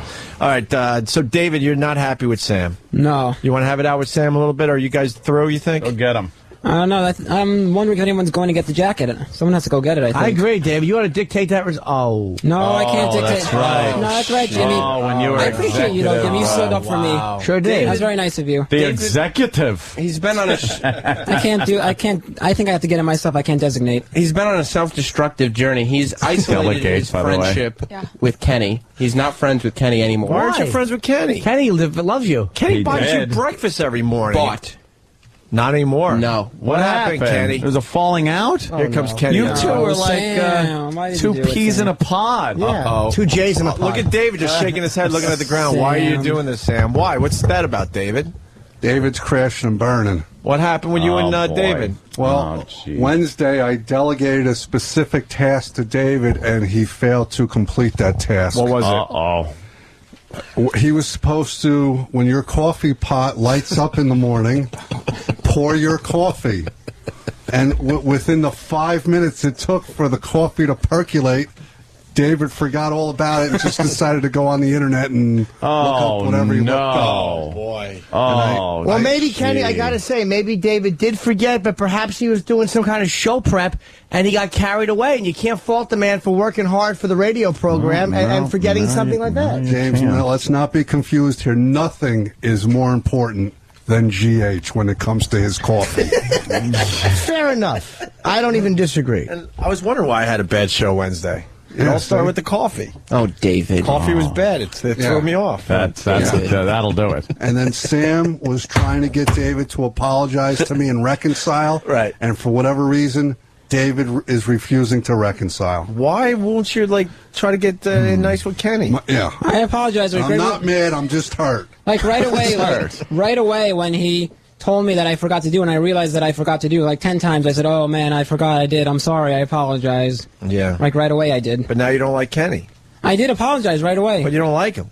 I never said I don't like him. And then in turn, you stopped buying him breakfast? He didn't talk to me all day today. I did not like him. I Or was apologize. confused. Oh, boy. All right. And now what's the problem with Sam? And now he's accusing me of things falsely. which there's no real evidence of. Yeah. Nobody saw me pour liquid ass on his jacket. Maybe his jacket just happens to smell like shit. That is not the case at all, no. It didn't smell like that when I came here this morning, no. You're very disappointed with Sam, huh? David, speak your mind. Well, according to Sam, it wasn't him. I don't know. If you believe Sam, then someone else is at fault. Yeah. So I believe it was Sam, because Sam is the only one that has access to the little bottle of liquid ass. He's the keeper of the liquid ass? He certainly is the keeper, yes. No one else. He is the keeper. And what's that about? No one else is allowed the liquid ass, Sam? Well, I mean, I just kind We of don't want it to fall into the wrong hands. Exactly. Right? You gave me that responsibility of making sure it didn't fall into the wrong hand. You said, Sam, make sure this doesn't fall into the wrong hands. Nice. All right. So. Anybody out there want to smell the liquid ass? You've heard about it. You want to smell it? Who wants in? David, why don't you work the crowd with the liquid ass? Ask who wants to smell it. Okay, that's what you say. That's what I'll do. Okay. Oh, well, is it okay with the executive intern? Oh, okay. You want David to do that? I think David should maybe apologize to Sam for accusing him. Oh, That's a good idea. shit. Why should I apologize to Sam? He poured liquid ass on my jacket. I don't need to apologize. I didn't do anything wrong. You got a problem with authority, David. That's the big thing here. I'm apologizing for something that someone else did to my jacket. Yes, Paul. If I could interject 1 second. There was also a slight incident with Kenny last week when Kenny asked David to go get, their daily muffins as he's, usually buys them breakfast. And David looked at him and said, well, Kenny, why don't you just go and get the muffins? I'm sure not without reason. David, why would you tell Kenny to go get the muffins? I told him because he was on his way out already to move Anthony's car to the parking garage. So when he was already going to... So when he was already going to do that, I just said, well, if you're out already, why don't you just go get him? Because he's done that in the past. When he's gone out to move Anthony's car, he's gone in the past and got this muffins. Sure. While the task doer is out doing a task, throw one more. I completely agree. Yes. Correct. I didn't see that was a problem at all. You're right. All right. Hey, people want to know if David's allowed to work the crowd still. It's not the executive intern anymore. That's true. Well, Am I? But David does do a good job. He does a good job at that, so he could do that. That's something a lowly intern would do. Oh, yeah. We might not have time for your bit today, David. Well, you want me to go out there and ask them about the liquid A? Yeah, we can at least do that real fast. What is that? Liquid ass. Liquid ass. I'm trying to get Is that against your religion? Against your religion? No, or it's something? not. I'm trying to ask them who wants to smell the liquid ass. Yeah. Well, who wants to be, don't squirt on anyone. Who would want to be squirted with it? No, don't squirt nobody. You take the cap off and they get a little sniff of the liquid ass. Okay. It doesn't work out of the bottle like that. It's got to be on something. Remember, it needs to be exposed to the air. Maybe we put it on like a shirt sleeve of yes, some and type you want of me to report back porous to you on what their material. reactions were? David, I want you to put a little on your shirt sleeve because that's the best way to smell the liquid ass. Don't worry, David. I just put a pinch on. A little Just a pinch.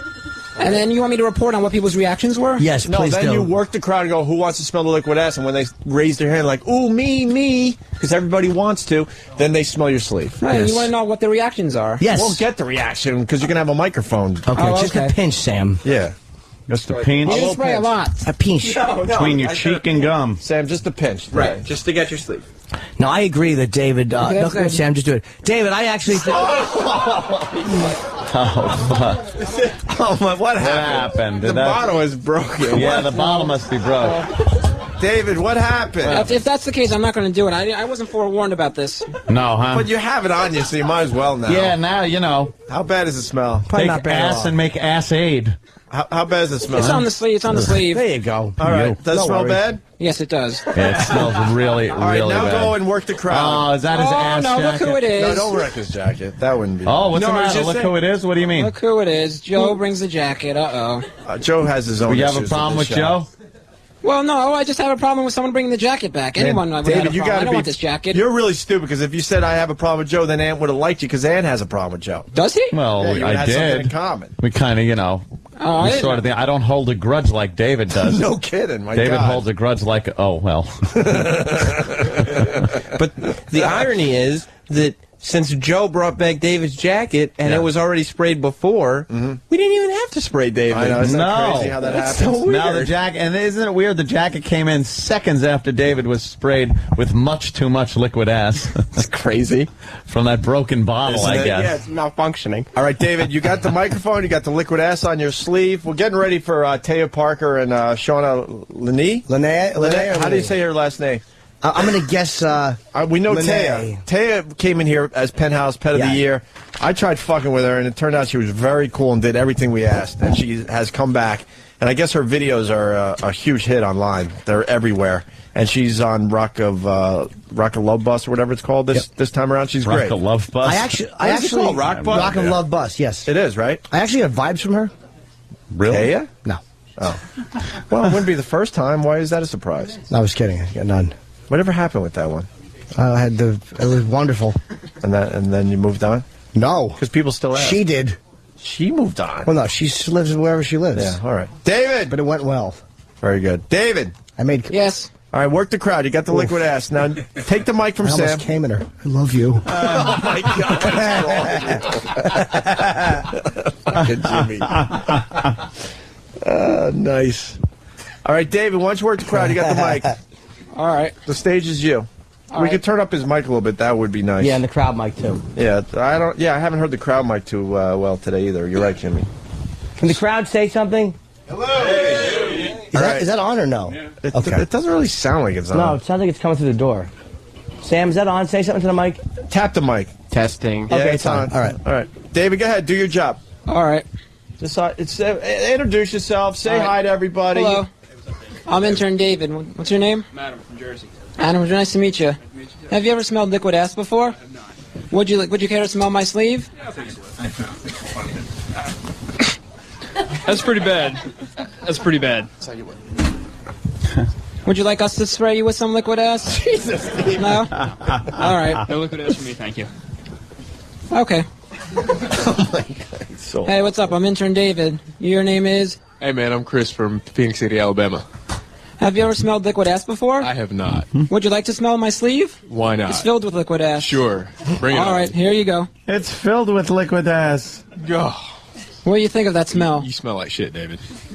Would you care to be smelled with liquid ass? No, I mean sprayed. Smelled with it? No, Sprayed. I don't want to be sprayed with it. No? Either. No. All right. Thank you for smelling, though. We appreciate it. Hello, I'm intern David. What's your name? I'm Tony. Where are you from, Tony? From Phoenix City. Phoenix City? Yeah. Have you ever smelled liquid ass before? No. Would you like to smell my sleeve? It's filled with liquid ass. Not really. No, why not? Do it for the radio show. Well, we want to see your reaction. I smell it from here. You do? I think you're pretty well I think covered. you want to smell. I think you're covered. That's awful. I think you're covered. I got it, What do you think of that smell? buddy. It smells like ass. It's Would you truly care to be ass. sprayed with liquid ass? No. No? Oh, all right. Hello, I'm intern David. What's your name? Matt. Where are you from, Matt? Poughkeepsie. Have you ever smelled No. liquid ass before? Never. Would you like to smell my sleeve? It's covered in liquid ass. Sure. All right, here you go. My shit don't smell that bad.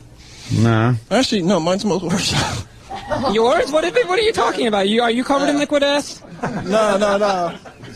No. Oh, your shit smells worse, maybe? Yeah. It's not If it doesn't smell that bad, would you like us to cover you in liquid ass and you see how it works? Not particularly. But I thought you said it doesn't smell bad. Ooh. Yeah, but I have to sit on the train all the way home. Oh. It's would give me my own seat. But if it doesn't So does David. But if it doesn't smell bad, then what's the worst that could happen? If it doesn't smell bad, then you wouldn't mind being covered in it, would you? Sure. Oh, I know. That's why we're doing this. Yeah? Sam, he would like to. Hooray! We'd like to We get got into our a first, comfortable. we have our first customer. Why are you?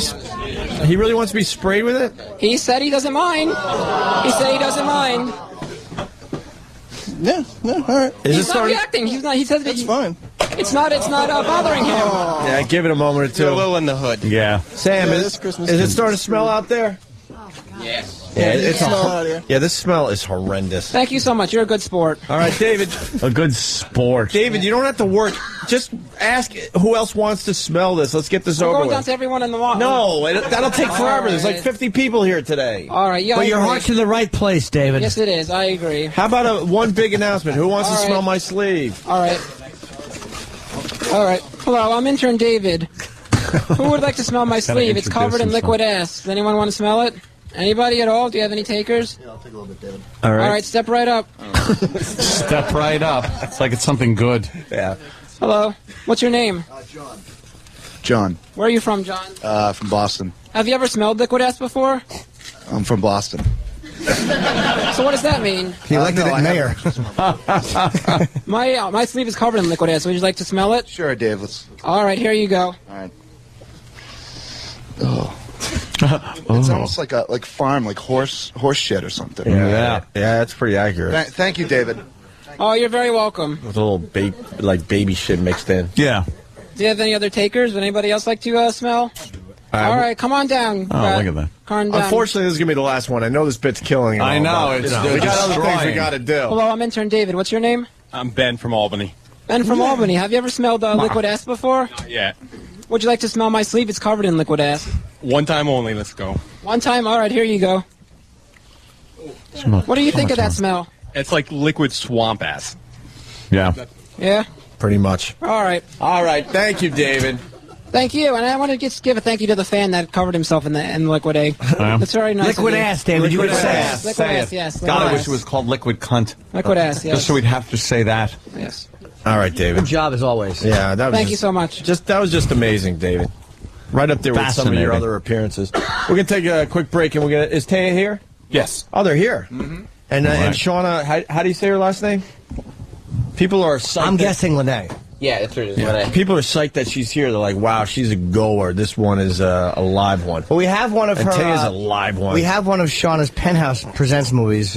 Bring Me the Head of Shauna Lene. I'm wondering if this is hardcore fucking. Oh, yeah? It looks like yours. I see a big penis. Ooh.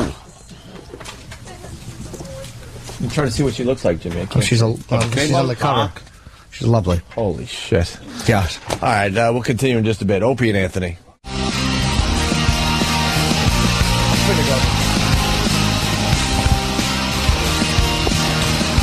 Welcome back. Yeah. To the Opie and Anthony radio program. Anthony's chewing, Opie is tinkling. Opie's making wee-wees. And we have the two girls from Penthouse, Taya Parker and Shauna Lene. Hopefully they're coming in. And they're going to walk into this stench palace because that liquid ass was... Excuse the smell in here. It isn't us. It's liquid ass, it's called.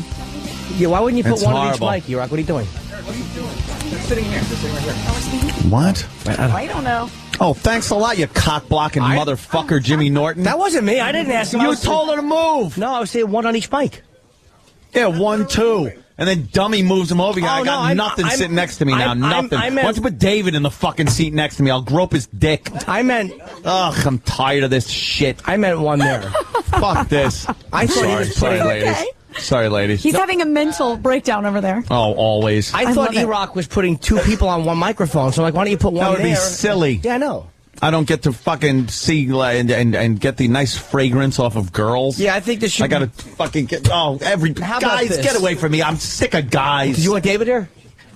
How about... I want David there if I could kick him out the window. We should have... Why can't we have one girl... Because Anthony's very upset. Why can't we have No, one now it's person there? charity. No, it's not. It's important. Plus, they fuck can it see up, Opie better if they're talking to him. Wow, we. I don't care. Wow, we. Okay, don't mind me. Just a little crazy. What happened, Ant? What happened? Nothing. One of the girls are going to sit here, and one was going to sit there. Yeah. What's and wrong then, with that? And then there was some mix-up between E-Fat and Cockblock and Jim. But no, I didn't. and they both wind up sitting over there. Do you want me to come sit over there? sit over there. I'm totally Sitting going there over there to next sit. I don't even care. I'm going E-Rock- to be insubordinate. E-Rock put two chairs there. So I thought, why is he having two girls on one mic? It's silly. Right. So I said, why do you have... That's better. Yeah. The fuck. I just wanted to smell better than the liquid ass I does in understand. here, and It does smell girls, it stinks in this. in here. What's You know going why? on now? There's a little dropper bottle of something called liquid ass that everyone thinks is hysterical until it wafts over your way. Could we give her a booster seat at least? I know. I feel like I'm like in the kiddie section. Yeah. I have Oh, to. Uncle Paul. Bad enough, I'm like 4'11". Yeah, give her another seat. Tay, I'm gonna do something that is gonna be very unusual. I think Ant's only seen this once or twice. I'm gonna apologize to you. You're going to apologize to me? Yeah, Why? because last time he came in, I was thinking I'm just gonna mess with her, and I was an asshole, and I threw everything I had at you, and you were cool as shit. Stop it. You don't have to apologize to me. And then even after the show, I'm like, oh, it was for the radio. It's just, It's your show. You can beat me up if you want. but it wasn't fair. I mean, usually we beat the shit out of people we, have a problem with. That's so. okay, honey. You ended don't up doing like apologize. backwards flips into guys' faces, and Yeah, it was It was amazing. amazing shit you were Like doing this for girl's everybody. jumping through hoops, and I'm just And then being mean. and then our good friend Brett Michaels comes in and goes, "This Taya chick is, is the real deal. She's awesome." Aw, did he say nice things about me? Absolutely, he did. Aw, how sweet. And are you still on the show? I'm still on the show right now, yeah. See, I haven't watched Like, the I think show it's yet. 5 episodes in. Okay. Yeah. And were you doing the drinking out of the puss? Or Oh, why does everybody think...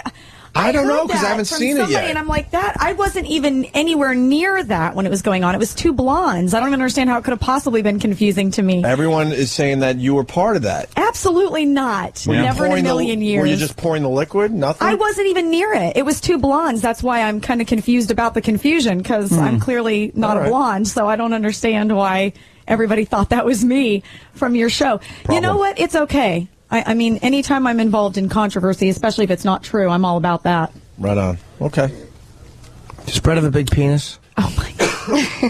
I'm not gay at all. I happen to like him a lot, and he comes in a lot, and this is one of his big penis. Have you seen his penis? I have not. Come on, you didn't catch a glimpse of it, like by accident? Catch a glimpse? I mean, he's got quite a manly bulge down there. Yeah, he's a rock star. He though. looks like Those he's guys know hung what they're doing. perfectly well. Nah, they do a little padding or something, probably. I have Bruce Dickinson as a huge penis from Iron Maiden, because we always the Iron Maiden poster. All right. We're like, this is just Jimmy weird. just likes talking about men's penises. That's not true at all. I was trying to get the girls all riled up. We have got to turn this conversation around immediately. You brought your friend Shauna today. I did. Isn't she cute? Now, you guys fought it out for Pet of the Year? We didn't fight it out. We loved it out. You technically lost to Taya, right? I think it could have went either way, though, here. No, it's not a competition. It's not. Honestly, she is. I mean, she's 21 years old. The world is her oyster. Jesus I'm H. Christ. 30. So we're like at opposite ends of the spectrum. She's there and got many years to go. So she's amazing. Is this out of line? I'm seeing a girl right now. Is this out of line? But if there's any shot, I would decapitate her for you. Oh, goodness. That's not out of line at all. No, not at all. Not at all. Every girl loves to hear that a man would decapitate his girlfriend for her. Yeah. Oh, right on, Jimmy. Good, Yeah, she's got job. that cute look, they call it.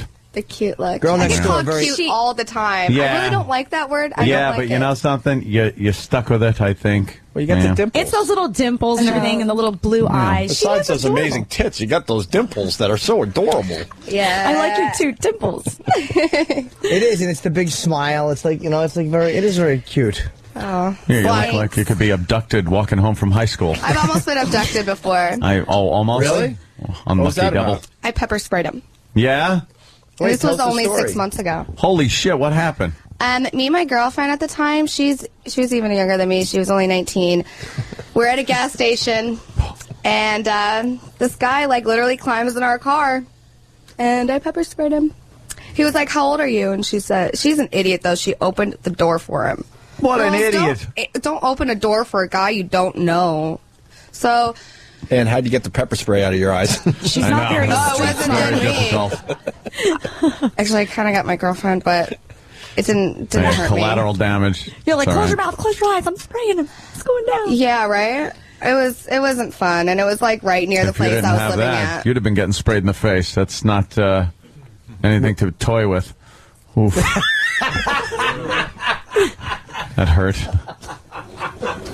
We don't know what's going on. I'm trying to today. find your line of humor here, and I'm failing miserably.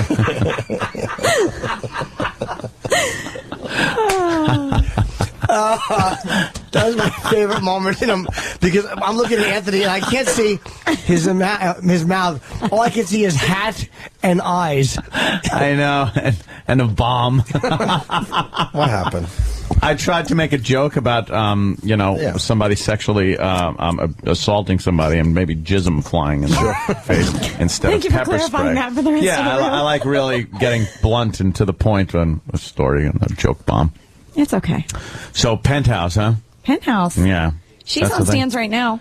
Everybody needs to pick it up. It's What? crazy naughty. On stands now. I'm on the cover, March 2009. You're on the issue. cover? Is that it? This is me. Yeah, that's it. you, Hoard them all all over That's there. it. I've seen it already. But I'll Alrighty. let you touch it if you're good. Thank old you. news. I'll let you touch Let me it. look. Wow. Isn't she adorable? Holy. How cute am I in that picture?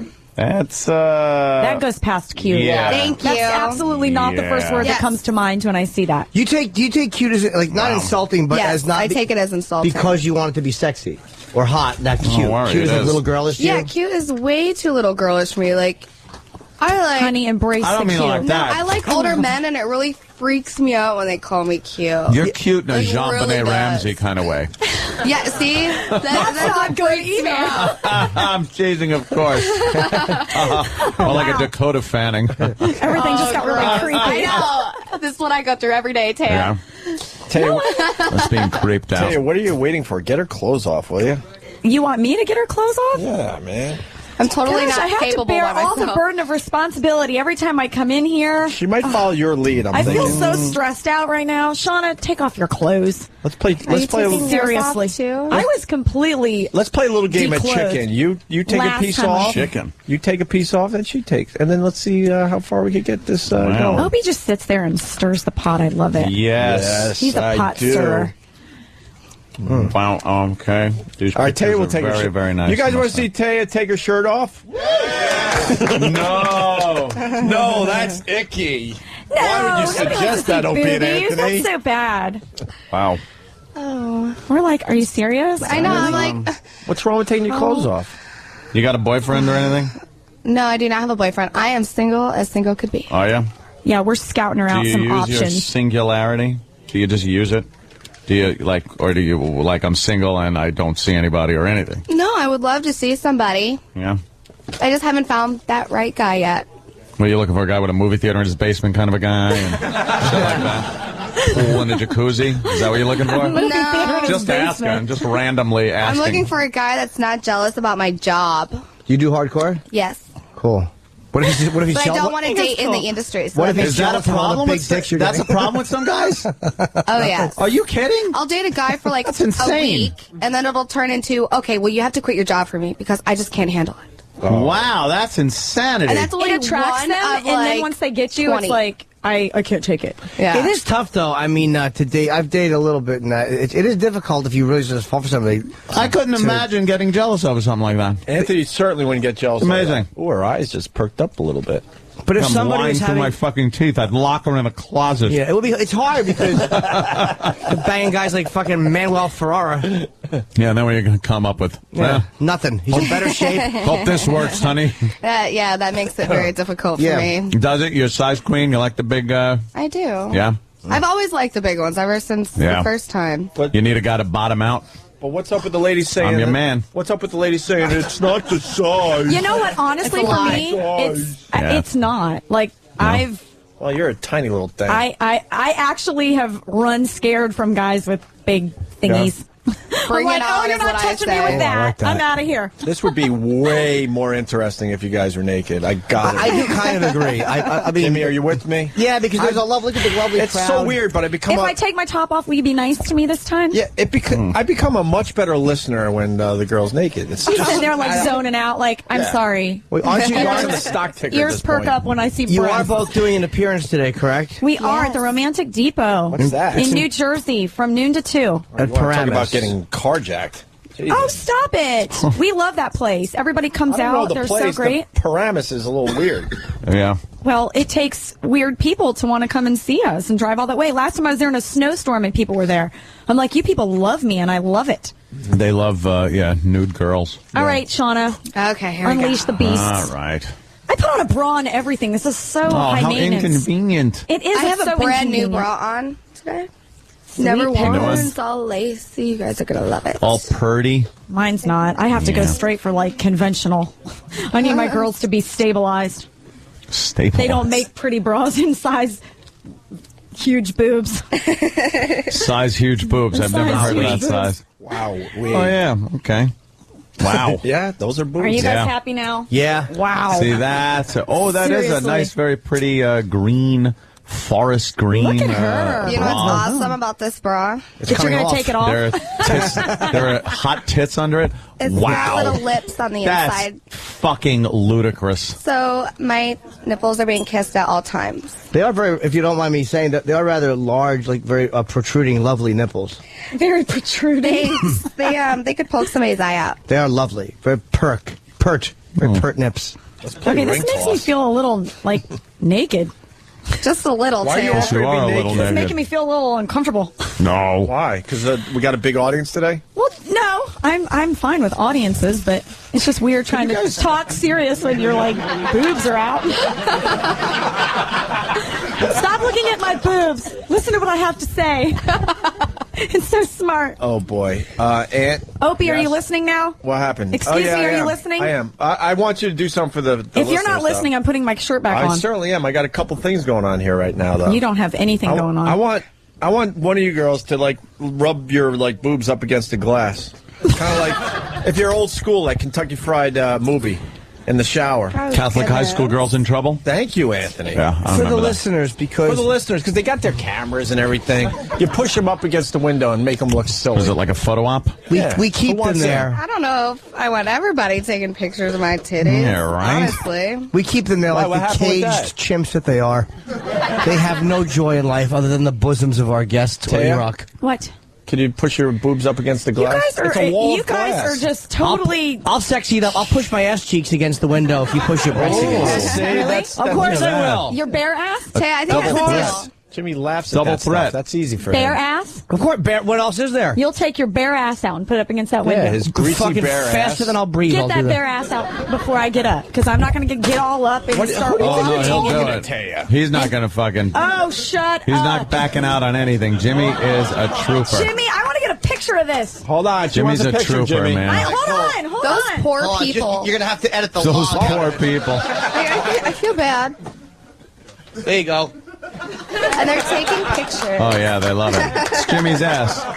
Jimmy's a famous TV, radio, and book star. Okay, is that good? One more. Believe my ass is pressed against this right now. Get those dicks out, fellas. I love it. He's cracking me up. Okay, I will go press my boobs against the glass for like Yeah. 15 seconds. And make Honey, like- you're coming with. And No, make, thanks. And make balloon noises. How about just your hiney? You push your hiney I against am not a monkey. No, He's like, make noises. What? You remember the scene, but you have to make balloon noises. I don't make balloon All you have to do is press noises. up against the glass and just... I think we could add that in later.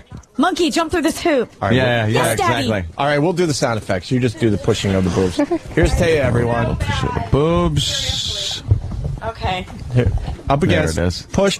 I'm not making the noise, Opie. No. You So guys, how did you guys like that? Yeah. But you have to admit, my ass was a little better against the window than you thought it would be. Hey, your ass against the window was better than They were surprisingly... everything. You know... Yeah, I think there's not a man out there that didn't notice the smoothness of it, the contour of it. No hair. exfoliate? It's hairless. No, I just have very smooth hiney. I've always had that. Very lucky boy. I think you Men exfoliate. love it. Oh, You I look do. like I an actually. exfoliator to me. I use one of those things. Those fucking. A loofah? Yes. Good boy. What's a loofah? I like a man that uses a loofah. So- Opie, you're not paying attention. What? You're not paying He's getting attention to me. dressed I get bored. What? easy. How'd you get into the business? Me, I got into the business. Why are they putting their clothes back? I just pressed my Because boobs everyone against the else glass over there. Boo. I have to Be sort with a of lot of maintain. I have to maintain Abu. some sort of class. Here. Boo. Give him a boo, guys. You guys can't boo me. I just showed you Fucking my boobs. ingrates, Don't man. you boo me. Fucking Don't ingrates. you boo me. You guys yay me right now. Yay. Yay me. Yay, man. See if I ever horrible show you my yay. boobs ever again. how about we all sit You're in our gonna have to get underpants? magazines to see them. Let's sit in our underpants and socks. Hey, Taya, could you... Socks? I don't have any socks on. Taya, could you ass cave the glass for everybody? Do what? Cave. Yeah, Like Opie, gaping, you know or- what? I opened my cheeks a little against the glass. Jimmy Did you? did. Yeah. Opie, I enjoyed I'm it. like 30 seconds away from breaking up with you publicly shit. on the radio. Oh, shit. Damn. All right, sorry. He's so naughty. I was to me. just asking how she got in the business, being such a young girl. I got into the business when I was 18 and 5 days old, and it was what I always wanted to She said 18 Really? in 5 days. So, Yes. like, That's so Oh, I cute. didn't hear the 18 so part. you're like, oh, Uncle You just said Paul. the 5 days? So, 18 and 5 days. so it's right after your 18th birthday. You always wanted to do it. Yeah, well, not always, but Until for a when? few years. I mean, since like what? How old? 12. Really? Yes. You knew at 12? At 12, you knew you wanted to take your clothes off for people. Yes. And how is that? I discovered internet porn at the age of 12. Yeah. Internet porn. All right, I love internet porn. who was the first porn guy you looked at? Or who's one porn guy you looked at when I really want to fuck him? Oh, no, I looked at girls. Yeah, girl looking at girls. All right, at who? first. You I got love naked girls. Well, who did you look we at? have that you so much in realized? common. I don't even know their names. I know. I mean, I wasn't Again, like we have a so much in 12-year-old common. porn fan. It didn't really matter what their names 12-year-old were. porn fan, more in common than you thought. Ashley. I didn't know their names. That wasn't one of my priorities to know. So now, what was your first gig at 18 and 5 days? It was for Joey Silvera's service. This is a horrible title. There's Service animals. Yes. Animals is great. Service animals number 21. No animals were involved. Thank you guys. What'd you did? I did a regular boy-girl scene. I was totally dressed as a really young girl with pigtails and. Of course. She's going to be able to play the really young girl forever. No, I don't play it, and they don't hire me anymore because I'm not a teenager. Most companies are guaranteed teens. Oh, yeah. So as soon as I hit 20, I cried and was like, oh. Fuck, over So the hill. retire at 20? From the teen porn, Yeah. Wow. And the boobs. Who would you do the scene with? She blew You out know, a it was clit. this guy. It was this guy named Trent. I don't even know what happened to him. It was actually one of his first scenes too. Oh. Yeah.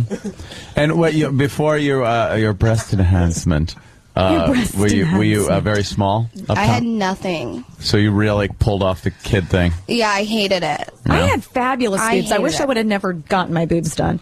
That's a That's big it. mistake. Why? What did you have? I mean, don't get me wrong. I'm happy You had with nice them. natural ones? I had awesome boobs. I don't know what I was thinking. I think, I was from this really small town, and I thought if I'm going to be in the adult industry, this is what I need to do. And I didn't even research doctors or anything. So the bad thing is that I got my boobs done by this guy that basically did Veterinarian. everybody. No, he was like the only guy in that area that really did the surgery. And I didn't even realize I had a bad boob job until I started seeing pictures, and I'm like, that just doesn't seem right. Oh, boy. And so I had to get them redone. But it's so funny because those pictures are still out there, obviously, like floating around. And so people will be like, oh, well, she has a horrible boob job. And I want to be like, I've gotten them redone. They don't look like that anymore. What do you have, D's right now? Are they D's? They're 32 double D. Wow. What'd you have originally, like low C? I had like B, C. They were just really nice. They were perfect. In hindsight, if I knew then what I know now, I wouldn't have done it. But, I'm happy with the way they are now. But, you always have bad boob job pictures out there when you get a bad boob job. And So. you obviously like yours. Oh, I love Hers are mine. cute. Oh my gosh. I will never get mine redone because I'm afraid that they're going to mess them up. Yeah, My fuck doctor's 'em up. retired, so I don't have So my that's doctor it. anymore. You just got to go with those. Yeah. Oh, And they're I'm fine. totally happy. Now, what about after, so you get into it, you do that. Was it easy to start getting a little more hardcore? What do you do? Like anything? I you just do started out hardcore. DP and shit like no. that? No? Oh, no. What kind of hardcore stuff you do? I don't do, that hardcore that you're talking about, I don't do hardcore, I don't do anal. No. I only do straight up boy-girl scenes with 5 guys that I know. 5 guys, not at the same time?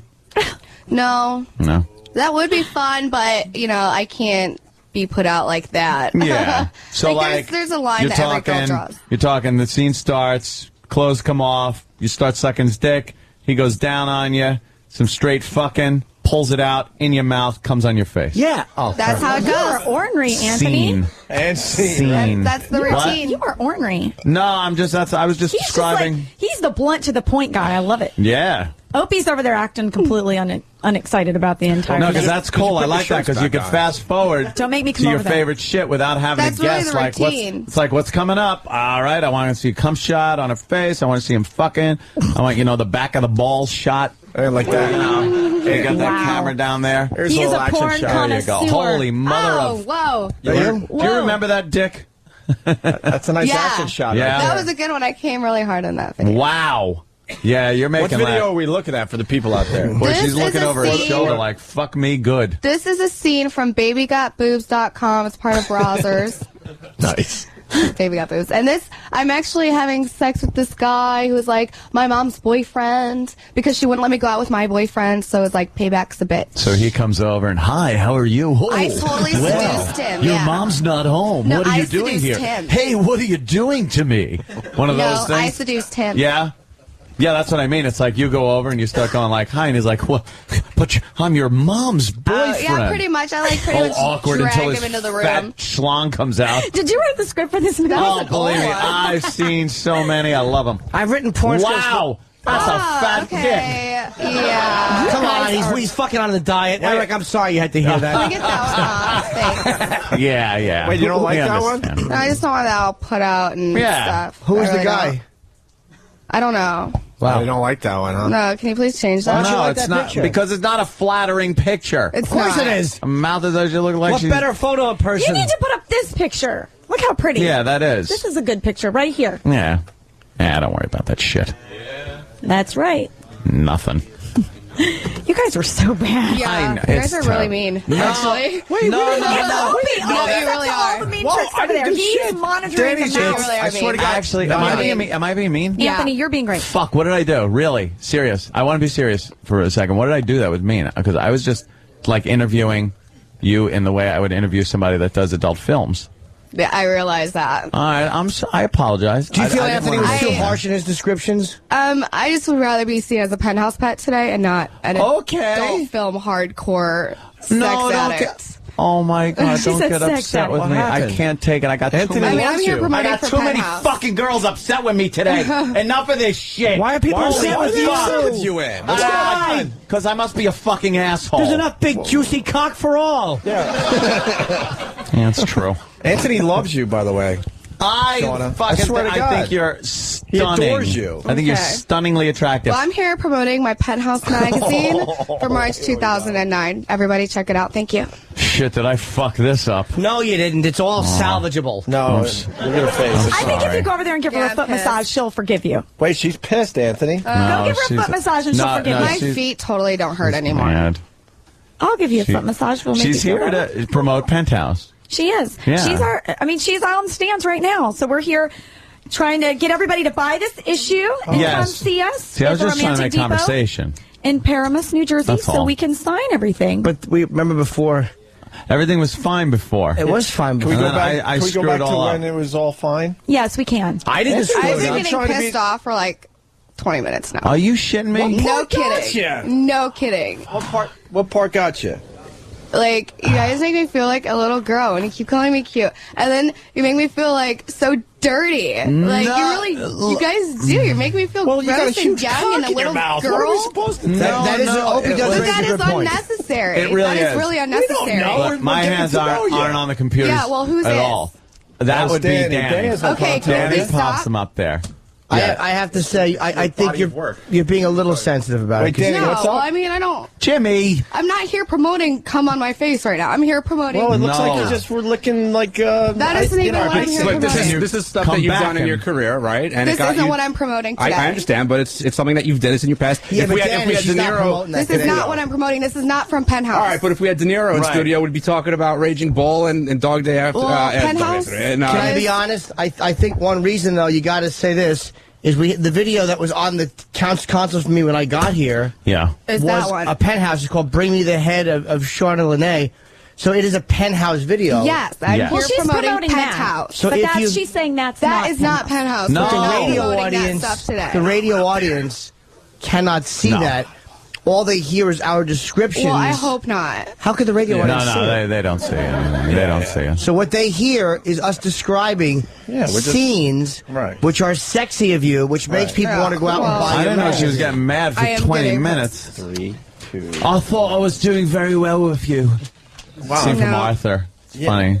Yeah, Anthony That's all. was. Let's really talk about Rock digging and you. Love I Bus. thought it was like, Can we talk about what we're supposed to be talking about? Let's talk about Rock and Love oh Bus. no. Yeah, you What really are happened? starting to. You're even starting to annoy me, and I'm very Hey, easy. Jimmy. I got to be honest. Now- I'm very tolerant, but this, the Penthouse video, we're promoting Penthouse as a brand. Yeah. Talking about hardcore stuff, saying the pictures are very sexy, and you know, You come guys on. were not putting sexy pictures up there. They are. You guys were Hardcore picking sex out shots. the worst pictures you guys could find and putting them up there. No, it's kind of Yeah, hot. you were. I No, swear, it wasn't. I swear He they're was putting up just dirty pictures, which we they're thought were very sexy. sexy. No, They're they very were not. sexy and very Yeah. hot. There was one I that was swear. really sexy when No, you were they getting are. it They're from very behind. sexy. Looking back. and Hey, stuff. hey, stop it. It was nice. I was saying they're very sexy. Yeah. You're a very pretty girl, and I didn't mean to, Those pictures were not. So you guys picked out, like, seriously, like, oh, awesome, thanks. I'm out. Stop! Don't no. Oh, what's wrong with that, though? God, It's a- I knew it. I fucking knew What's it. wrong? It's a picture. Why are you guys doing this? To be honest, I gotta say that It's what just is her wrong? sucking on a big black. Hey, you guys, come on. No, be no, nice. no. What? I got. How are we supposed One to know is, this there's is gonna nothing put her wrong over with the that. edge? It's a dirty There's photo. absolutely nothing wrong with It's it. just She's, her you know- sucking on the big ball bag of the black gentleman. Exactly. What's wrong with it? Where did Anthony go? I can't. Why? Deal with this situation. And I can't deal with this situation What? It's now. just- I feel so bad. I don't. I Paul, never don't get fuck her. with the girls that come in here. Paul- Never. Never. Oh, do I Paul's feel got a- terrible. Yeah, Paul's I'll got a talk to wireless her. mic. She's here to promote. Well, you know something. She's here to promote Penthouse. She looks beautiful on the cover. Wait. It's not like I'm here fucking promoting Penthouse, trying to do, I'm a sexy girl. I'm trying to promote my Penthouse issue, and that's not what I fucking came here for. I'm sorry. Honey, it's okay. No, fuck these people. They're assholes. Oh, They shit. really Get her are. back in here. They're fucking assholes. I've never been treated like this on the radio. Oh. You rode Howard's fucking whatever the fuck he calls that insertion machine. Shut up. Opie, come on. Opie, be nice, or I'm gonna have to leave too. Because if everybody leaves, I have to leave. I know. We didn't have. Opie, That stop it. wasn't. Hold on. That wasn't our intention. Trust me. Ann was being very cool and like getting to know her and stuff. And actually, if I dare say, I see a little twinkle in Anthony's eye when he first saw her. So he was definitely trying to be even nicer than he would in general. If you listen to any interview with any girl that's done any adult films from me, it will be the same I think question. what she's saying is, she's very proud of, she just was announced as the Pet of the Year runner-up, and I think that she's. Yes. Hey, Oh, no. who's got the mic? Ask her if the. You know what? Man, I'm getting fucking. I'm telling her to fucking leave though. She's not happy. no. This is really beginning to fucking Ask annoy me. her. Ask her if she's just ashamed of what she's done in her life. No.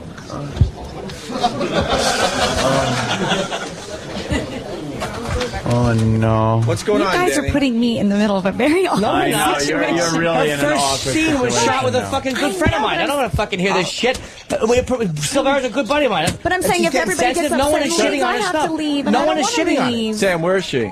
She's in the office. All right, let's listen in. Can we get the mic better? Yeah, we are. You guys, I don't want to leave. I tell know. ya. I We'll know. always love you. Don't worry about it. You come back whenever you want. I know, but I'm saying I don't want to leave just because, the situation went bad. How are we supposed So don't to make know? her stay.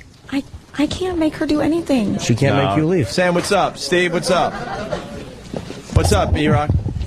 Show business. Sometimes it's Yeah, good well, they're and sometimes fucking it's bad. assholes. All right. I'm not. Oh, I hate being an asshole. Boo-hoo! Boo-hoo! Boo-hoo! Oh, Jesus. Shut up. Oh, We were being nice. Oh, there's a mic. Oh, no. Opie. Whatever. We were being nice. Shut up. What's wrong with it? They called you cute. No, they were like, pretty much just making fun of the fact that I'm young and cute and talking about, we were almost abducted, and I'm trying to make I was trying to make a joke out of it. And, never make fun of me for that, but like I was trying to make a joke out of Holy it. shit, this one's got issues.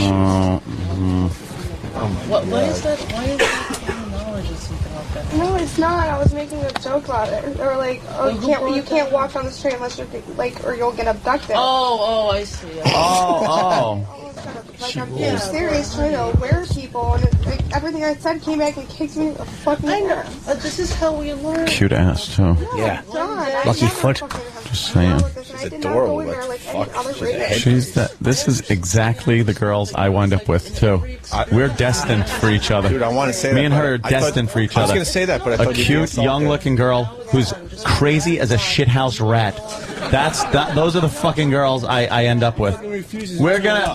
Who? It's not Turn up the fucking volume. You're gonna be my wife, Lorraine. I don't ever want to go on radio again. Back to the Honey, Future that's not how reference. it's, and the other Lady, shows that we're I'm gonna being go dead on. serious. But, honey, stop. I will not have set myself up for this again.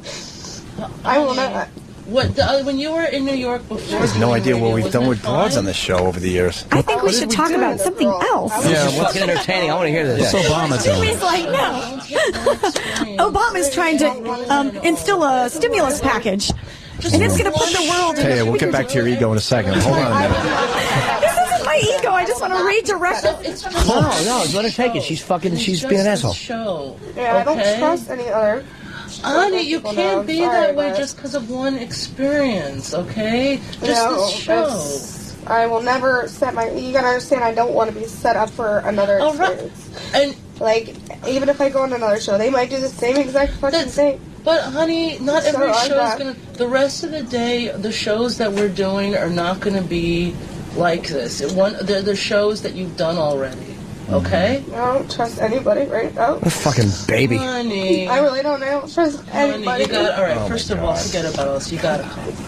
I'm calm. I'm just saying. She's I'm done. unstable, That's man. it. You gotta have a thicker skin. I know. I've heard rumors too about. No, yeah, I'm. Stuff, but Really? This is. Don't make me take out the Yeah, atom here's bomb. my thick skin. I will not go through this experience again. That is my thick skin, lady. I know I'm crying, and you think I I'm don't not have a thick mad skin, but at I you. I'm do just have saying a perspective on what's going on in my life right now. And what's going on in my life right now is that I never want to do radio again because I do not want to be set up for Can I ask this. you something? This is not even about this.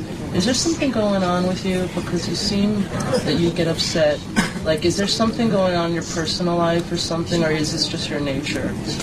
Because I guess it's just me. On almost every trip, you break down at one point and stuff, and I'm like, is something bothering you? That I get homesick. I want to go home. Like, I don't like being away from home. You told me you wanted to come here when I did, but you know, I thought every time I go somewhere, I think I can do it, and apparently I'm not good at what I do. You are. You're great, but you gotta know. This shit's just making me sad now. No kidding. She turned me I do not into roll with this shit. What do you think? Some other girls don't get shit sometimes? Well, they can It's go not through it. just I'm not. you. Yeah, but I don't want to go. I'm not going to set myself up to go. Fine, through and you shit. walked off, and that's fine. I've had girls walk off shows. It's okay. All right. Should we write her a check in? She wants to be home. It'll make her feel good. She hates being away from home. This show, fine, whatever, it's done. I don't give a fuck about any person in this building. All right, It's now I'm fine, mad again, Jimmy. but Yeah, moving bitch. forward, I'm You talking had about us, moving forward, not motherfucker. today. Moving forward, I do not want to go on a radio because I do not want Man, to I don't know set how up for Ronnie's this going to do a again. show with Fez You have acting no like idea this how today. Oh, God, that's a good one. I just I feel sorry for Ronnie. You know, do you not think that a lot of girls have to go through this? So that is part of the business. No, I don't want to go through it, so I'm done. I've been thinking on getting out for a while, so whatever. So, you know, maybe you should. Maybe you should after this tour. I'm serious. Maybe you should take a break. I'm talking to you as a friend, not as your publicist. I think you should No, I maybe think take a I'm not even taking a break. I'm fucking done with everybody. It's just, I think everything I you say seem very upset. you Yeah, know? I am upset because everything I said came back and kicked me in the fucking. But honey, it's just. So, do you think they had By the didn't way, give props Tay to a hard Danny. time He last found time the she was worst here for picture other ever to things? really just put it over here. I thought that was just sexy. Like, why would she be bothered by that? First one was hot. Second one where they're shoving as much cock into her mouth as possible was a little rough. But What was wrong with that? Well, she apparently is trying to redirect I wish I could make herself. guys, but I can't. She's still into making a porno. more. I'm getting upset and they just keep kicking me. Like, that's the fucked up thing. Or when I say that, hey, can you take that down? So you know no, what? you gotta understand. I asked them to take it off. They sure they put a worse one up. Yeah, and then a worse one went Never up. do this show again. That's all. Oh. You walked off, and that's it. Fuck them. All right. Who's she talking That's to? it. We're done. Laney, who's very Laney's good. cool. Laney's great. Okay, She brings that's us all it. these I don't girls. want this ruining your trip. Yeah. You're having a good time otherwise. A good time, oldest. All right? I just don't want you Someone's just gotta be ruining coddled like that. It's like, how about this? Shut your face. What do you think you do for a living? It's okay. No one was knocking it. It was sexy. Nobody was demeaning you. No. Here's the thing. There are people waiting for you at the signing. Oh, she doesn't want to go to the signing. Oh, brother. Boy, have fun at the signing. She's a real charmer. Oh. You can meet Taya and the head case at the romantic depot. What's more romantic than this? I understand. It's in Paramus from noon to 2. So go. Tears are optional. I don't think you do. What am I supposed to tell all these people? I don't care. I don't know. What am I? Well, you tell them she's going through menopause 40 years early. These people are coming to see you. Holy Okay? shit. People, the store How took out confused ads can and one all this person stuff. be? There's nothing She's on the wrong front with page you. of. Why don't punish people who didn't do anything She's on wrong the front to you? It's cover not of fucking fair. Penthouse. This shots were That's what you're doing. I don't know. It's fucking irritating, If you dude. don't want to do the radio the rest of the day, that's fine. But you need to do the sign. Hey, yeah, when she comes out, everybody should boo. Oh, shit. Oh, come on, it's harmless. Lose her mind. It's just an autograph Feels signing, not very Sean. That's not- stable. You don't want to do radio the Well, you rest know of what, the though? She's being unreasonable. I'm just playing the good guy. Don't worry about this. I'm just as big a scumbag as all you. Dude, she's being unreasonable. Like, I don't like to fuck with the girls if they're really cool. Like, I never do. But she's being unreasonable. Yeah. After the signing, you don't have to do the rest of the day's radio, all right? No, it's like, this is real stuff. It's like, how have I been? I was She's being unreasonable. So is what's his name? Cheswick. That's exactly who we're dealing with. I don't want your nipples or your nipples. I want my nipples. But I haven't been working in this business for 15, 18 years. I haven't seen Should we have the whole crowd start a chant? Cry? I know I'm not No, you, but oh I my know a God, lot. no. Believe No, I like me, the fact, I okay? like And Lainey. I'm sorry. I like hearing this negotiation. Okay, I like this negotiation. unfortunately, not everything is going gonna. on? You're gonna be an asshole. Oh shit! Well, by the way, behind the scenes, Danny is one of the most notoriously biggest pricks. He's just got shit he wants to unload howitzers. You don't have. I'm compromising and working with you. Yeah. You don't have to do the radio for the rest of the week. Yeah. Okay. Rest of the week. I have all these shows planned Just come out. over. She can relax. She doesn't want to do fucking promotion. What a fucking baby. I'm trying to be patient with you too. I'm trying to be nice to you and explain to you what's going This issue's on, gonna and you're sell. not listening to my Big song. time. Yeah. Who doesn't want to see this? Yeah, who doesn't like a good emotional breakdown? I'm gonna be The crying girl's throughout the whole ridiculous day. looking, Once by the I way. cry, I'm done for the whole entire day. Like, I'm not gonna go into an autograph sign and be smiling and sign pictures. Please tell her. Please tell her how. No, if you go to the autograph signing, please just say how cute she is. Yeah, just tell her she's cute. You're cute. What a cutie patootie. Use Rosie's Like, I'm so embarrassed. cutiekins, cutie pie. Never seen one of these girls whose skin is thinner than the pages her nude pictures are on. Jesus Christ, I know.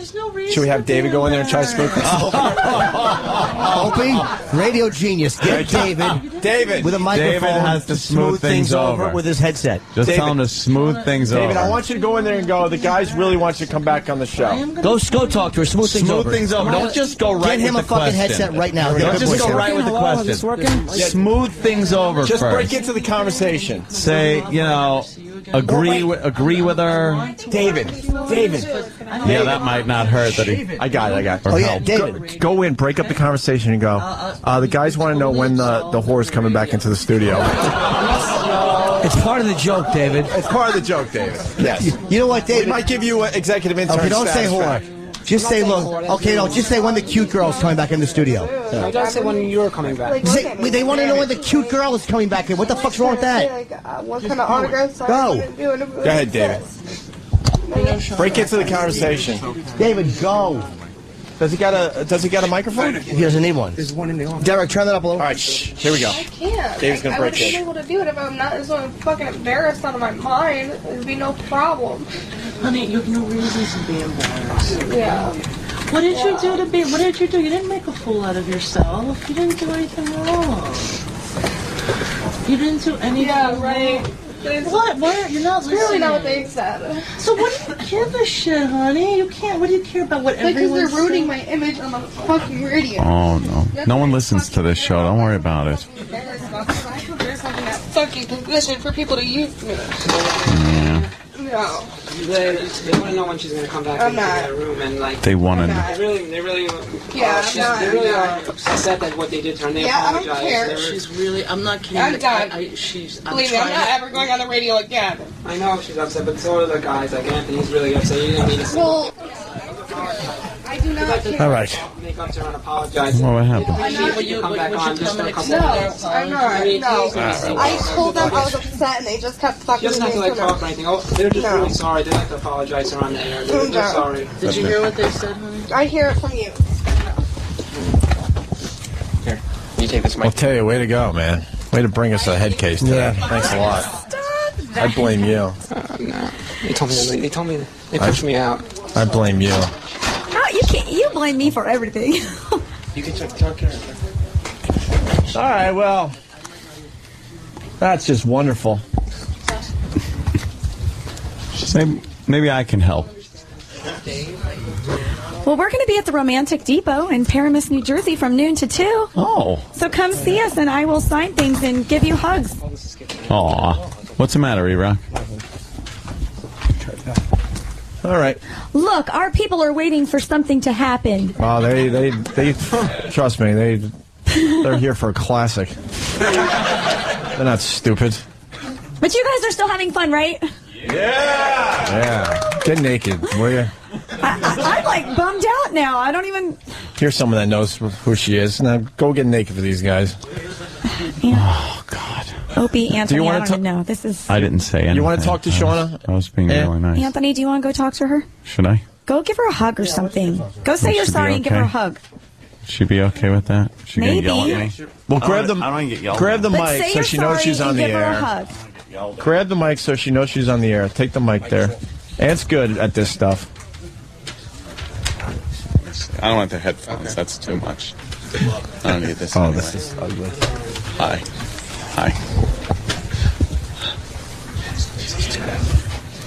Jim, your face. Okay, no mic. I'll be nice. Okay. All right, no mic. She doesn't want. Do a play-by-play if you want.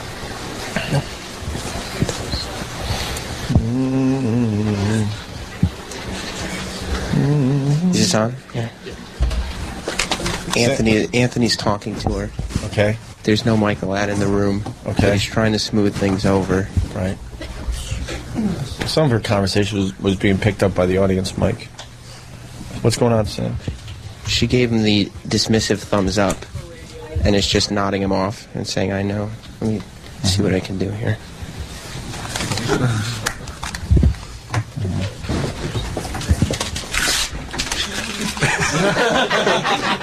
Oh, Ant's back. Wow, I've never seen you look like this before. What happened? Did you just see a psychopath? That didn't go well. What happened? What happened? Well, I punched her. No, I just kind of explained, the situation. Yeah. Were you sensitive, Anthony? Hi. I love when Anthony gets sensitive. He's like, we were just trying to. Well, I was just trying to smooth things over, but there's not much smoothing. Really? Going to be done. I don't want to smooth it over. What'd she say to you? Nothing. It was mostly hand signals. Really? Yeah. God, you were being different fingers. I swear and to everyone things. out there, Ant was being so nice. He actually. He was actually really attracted to her. Well, I think she's a pretty girl. Of course, you'd have to be nuts not to think, No, but I mean, it was a little more than that. fucking annoyed me so much. She fucking annoyed me Jimmy, a lot. you get annoyed at girls like that because you're so used to, having to pay them. But no, the girls that come in, especially the penthouse girls, and I'm not even just saying that because you're the penthouse girls are universally fucking great. Like, there's been no issue. They're all fucking cool. That's the first one I can think of. Whether it was Justine Jolie or fucking Victoria Zdrock or fucking Brie Olsen or yourself, they're all cool. Thank you. Yeah. But her, she's the first one that was like, "What? Take my shirt? Why? I didn't want to press my tits up. What? Like, what are we doing? You don't know how to have fun on a radio show? You're completely naked. What do you think you're gonna do? Just talk about the cover? Magazines. Well, here's a magazine, and that's gonna entertain fucking a million something people listening. It doesn't make sense. well, maybe she's, not as comfortable with what she has to do or is doing as the other girls. How about this? It's a fiercely competitive business. You want to fucking sell magazines? You got to promote. How do you think you're getting people to buy fucking paper magazines in a computer internet world? You got to go on the radio and talk about it and make people like you and want to see you. What do you think? That you're going to say, hi, I'm on the cover, and anybody's going to give a shit? But I think that was part of the problem is, she wanted to promote the paper thing, and there was the old internet. Yeah, but you know what? Oh, Jesus. I was also talking... Oh, God damn you, Danny. That's hot. She wouldn't like this one. Wow. We were talking about the fucking... She did a penthouse video. That's all part of Penthouse. What's the fucking problem? I'd shut up. I'm watching the video. Oh, sorry. Yeah. All right, why don't we get in then? Laney's got to get her out of here because yeah. we gotta, Oh, boy. Laney's very good. We like Laney a lot. Very much. She does a lot for this radio show. She knows how to find him, that's for sure. Oh, a little slap. Oh, boy. Wow. Now she won't even go to the sign. It's accommodating. Why is she doing this then? Well, I think, like I was telling I'm not even Anthony, talking about the porn because she might have moved on from this. Who knows? But why is she even in a magazine naked if she's like this sensitive about everything? Well, I think honestly, I think she's just like I was telling Anthony. I think she's you know, she's going and doing these radio shows right now promoting her issue and the fact that she just, you know, won Pet of the Year runner-up. And so I think that maybe she just, I mean, I don't know. I haven't really talked to her about this. I'm kind of just an observer myself. But I think that maybe she just thought it was going to be more talking about, you know, what she's here promoting. I don't know. I'm just trying to help. Let me play devil's advocate. Yeah. Okay, so... All right. Never. You have lifts. You ought to stand on your medication. Let me ask you. Okay, here's how we do it. You were on the cover of Penthouse, right? Yes, sir. Let's talk about that. No, for real. Not Rock of Love, not any of it. Let's talk about the magazine. What about it? What do you want to know about it? Okay, I don't know. I was already here promoting my... I mean, I'm Give me a here. fucking answer. I don't know what to say. Do you see I'm what trying to salvage this No, but I'm saying even her magazine. Let's promote her magazine. This is I'm only saying this because... No, I totally agree with what you're saying. I totally get what you're saying. I just think that maybe she got upset because... I plugged her Fuck's fucking... sake, man, you're amateur. I plugged the listener. I plugged the No, you asked signing. Jim, you know I love you. We plugged the fucking... I plugged the video because it says Penthouse on it. And we plugged the magazine and said she was smoking in it. It's like... You're right. You're right. What the fuck do you want? Not you, but what do you want from a radio show? No, you don't just walk on and go, "Hi, I'm hot," and fucking people give a fuck in their cars. Nobody cares. We were being nice. That's You what guys Bug were being liked nice. her. You guys, We liked her a Opie was lot. mean to me last Wow. time, and I still stayed. Holy mackerel! Maybe she's mad because she's never recovered from that. She's coming out. Okay, she's coming out. Get that off the screen. Why? Fucker. Don't ruin everything. Fucker. Yeah, put on the audience For monitor. real. Danny, put on the audience monitor. Supposedly she rode Howard's fuck machine yesterday too. It's like, hello, shut up. Oh, really? Really? Did you? That's what I'm hearing a ton of. Thanks for Symbian listening or to us instead Sebian of or Howard, whatever by it's the way, called. you asses that are giving me the info. And Everybody boo. no. Bye. I hope everything works out okay.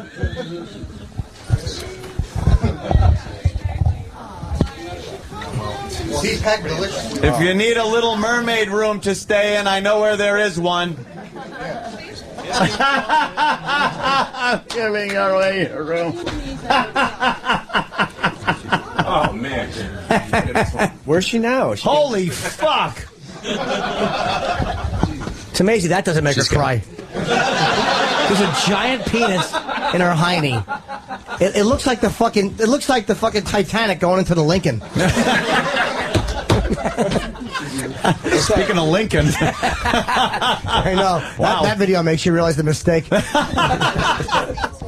She was making out with some broad on Howard's show yesterday. Oh, Yeah. screw. Oh, was she really? What's up, Steve? I Was was she? there. You know what? I Did you? wasn't there. Oh, you weren't there. I was going to wasn't on ask. Was Howard she yesterday. upset after yesterday's show that she did Steve, with what's Stern? up? Lainey was very apologetic, first of all, because we have extensive conversations before the girls ever come on. They know exactly what they're walking into. And They do. She yeah. actually gives us like a breakdown Yeah. of every show we're going to do and what is to be expected on the and- show. And it says, We it weren't even even doing says, it. No, I know. And Taya's last appearance was fucking huge. It's all over the goddamn internet now, and it went perfectly. And Lainey's baffled by this, and she's very apologetic because she wasn't expecting this because her appearance. They do. She said, I think it actually says, I actually have my paper in there that breaks down like what the show is, and she said it's a dude show, it's guys being guys, and they're going to kind of be raunchy, and so we definitely know everything we're walking into every time we go on to every show because Lainey is very thorough about that kind of thing. Yeah. Oh, God. Opie's having an episode. Hey, look, for somebody who wanted to be a porn actress since she was 12, and that's 8 years ago, and then she's been doing it. And then she's been doing it. I don't buy the fucking self-centered horse shit routine. And I'm very rarely annoyed at the girls that come in. That was fucking nonsense, and it was irritating. All she's fucking thought about in her irritating. life is cock, so God forbid we talk about it a little Because bit. I don't like that fucking I bullshit. know, but you're so sweet and so nice. I like So when nice to me. so when somebody is being a fucking phony or a head case, they got to be called out. Is she out of the building? Yeah, she's downstairs having a smoke. Oh, good. Okay. She should think about cancer. No, I don't know. No, I don't have to deal with it. Maybe she's jonesing or something because there's yesterday at Howard's Maybe. show her riding the Let's see. Big smile on her face. You know, where right. are the fucking tears? Yeah. Oh, yeah, we should have showed her that. Yeah, exactly. How's that promoting your fucking? How is that promoting the fucking spread? Being on a mechanical bull. Yeah. Tay, is it true she wants? I honestly just met her a couple weeks ago. I don't have good. any idea. Pass that buck. I like that. That a girl. She's good running away crying those crocodile tears. Now that she's gone, I'll make a goof. I thought I had a shot. I know. I think that's funny, too. I saw it in your eye. And you got red. pissed. When you're joke bombed, Anthony actually got a little red. And Anthony never gives a shit. None of us care if our jokes bomb. But, you know what it was? When something that said shot, you did like a shot a load joke? Yes. Yeah. And that might have been I was like, oh, yeah, the shot a load joke. And then I kind of spelt out how the movies work. Where it's, that, and then the blowjob, and then the fucking, and the come in the face. And it was like, I could see then she was just kind of like, eh.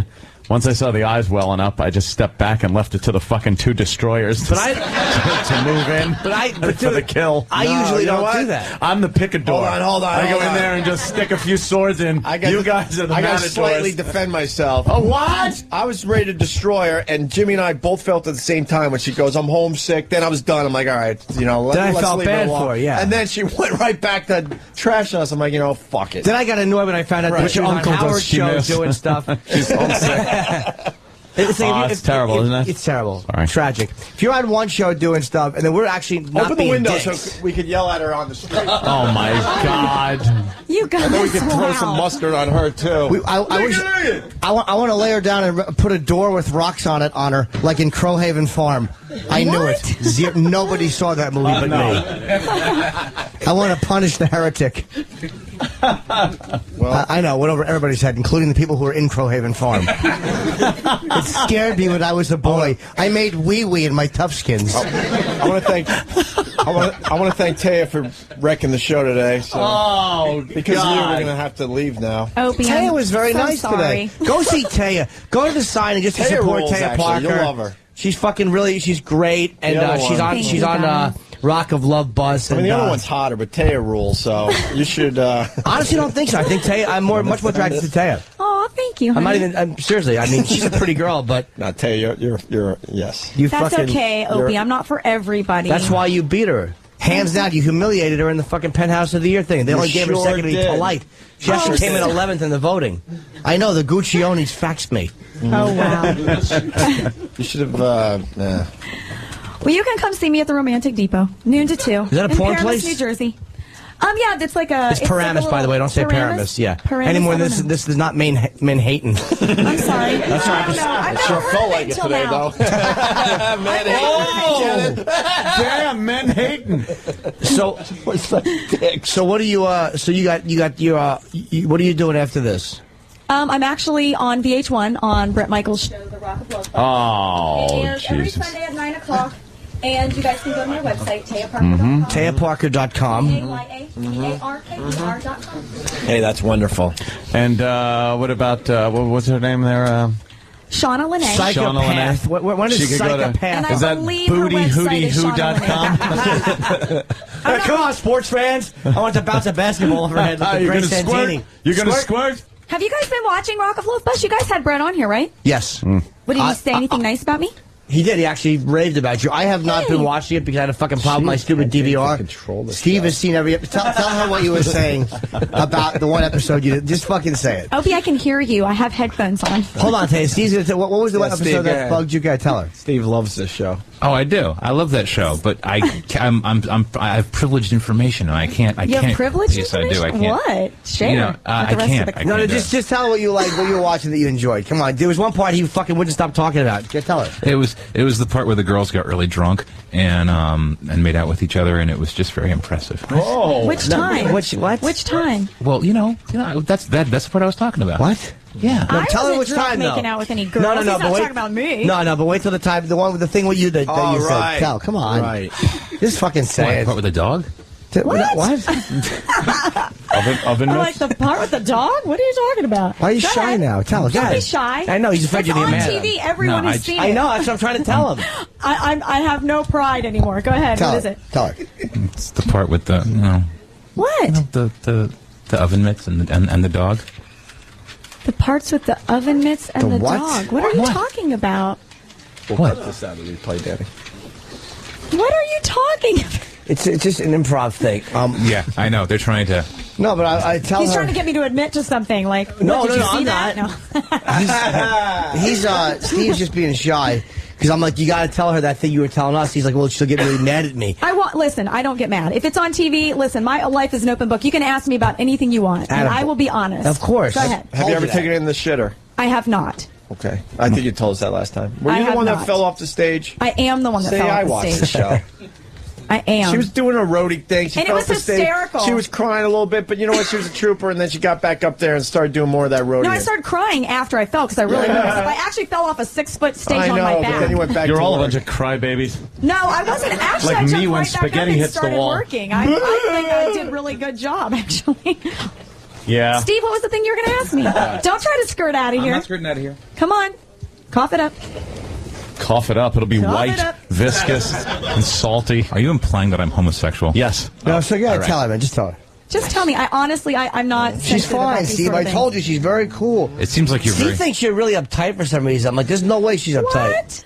What? I'm believe me, I know you're not. Well, I might play uptight on TV. I don't know. It just seems like the other girls just, have kind of a toot about you. They don't like you a whole lot. That's okay. I wouldn't go on there expecting to be liked, Yeah, exactly. especially You know when you that. go on Why would you say that a to show her, trying man? to date Well, a no, rock because star. that's it just seems like the other girls are kind of bitchy about you. They kind are, and they should be. And why? I mean, probably just because. I mean, I went into a show to date a rock star, and last time I checked my record books, like rock stars and centerfolds work out pretty well. So I think they thought, hey, she sure might, do. have trumped me already Better than in radio the beginning. stars and So, centerfolds, apparently. you know what I mean? I didn't expect to make friends. You gave it a good I honestly shot, though, didn't. Ed. I expected there to be a lot of hating going on. Yeah. So, Your game is they good. directed it at me, and that was fine. I mean, I was okay. See, I told you she wouldn't care. So tell her the incident. Tell her. Go the ahead. Go ahead. Go ahead. You were fucking raving about it. You said that you thought she was a little fucked up. There's nothing on your BlackBerry. He thought you were Steve. Put wrong. the Yeah, there goddamn actually is. BlackBerry So I'm down. like, that's No, tell me. If Tell you, her. And you know what? I might have an explanation. There might have been an editing situation. Trust Yes, me, I've just tell watched her. it, and there's a lot of effed up editing going Yeah, on. I know. That's Really? why I try to tell him. He's like, no, she's fucked up. I'm like, No, I'm really not. Go ahead. Well, it had to do with a lot of booze. Exactly. Boo. I knew that was coming. what is he talking about? Steve, please. Come on. You gotta go You can't nuts. just You like can't. infer, because then people that are listening are like, "What's going on? Maybe she is effed up." You have to at least give me a Well, chance. what to about defend that? That myself. one incident with that chick that was really, really pissed off at you that one time. What? Be more specific. I have no idea what you're talking about. Talking in circles, Steven. He I is. know. I have It's no called idea. shitty improv. I want to go So home. was that. I want to go home. Steve, come on. Steve, what is What? going on? Come on, Please, give me a come on. chance to at least defend myself if you think I did something wrong. Go ahead. The incident with the what's that blonde chick's name? Don't help her. Jane Mansfield, who had better improv There's skills. like 20 blondes on there. I know. I don't know. You have to tell me what Exactly. you're talking You about. know who she is. Don't ask her to admit it. You know. I don't know. I don't know. What You were the talking chick's about it all fucking week. name. Was I? I'm sorry, Jim. I'm having a lapse. Steve, this is like really sucky. Tell me what you're talking about. Did Shauna call a bellhop to bring all her baggage out with her? Could be a couple of trips. Well, obviously. See, Steve's not even letting me defend done. myself. Why you won't? As soon as you leave, he'll start talking about I it. know, again. and that's what makes me upset, because then I won't be able to defend Oh, myself stop being once a- I'm gone. Yes. All right, tell you, Parker, that you're another terrific performance. A little different this time around, but it was great. Yes, we are fans. We She's certainly fucking are. so hot, and you can see her on Rock and Love Bus. Brett's a great guest when he comes in. Yep.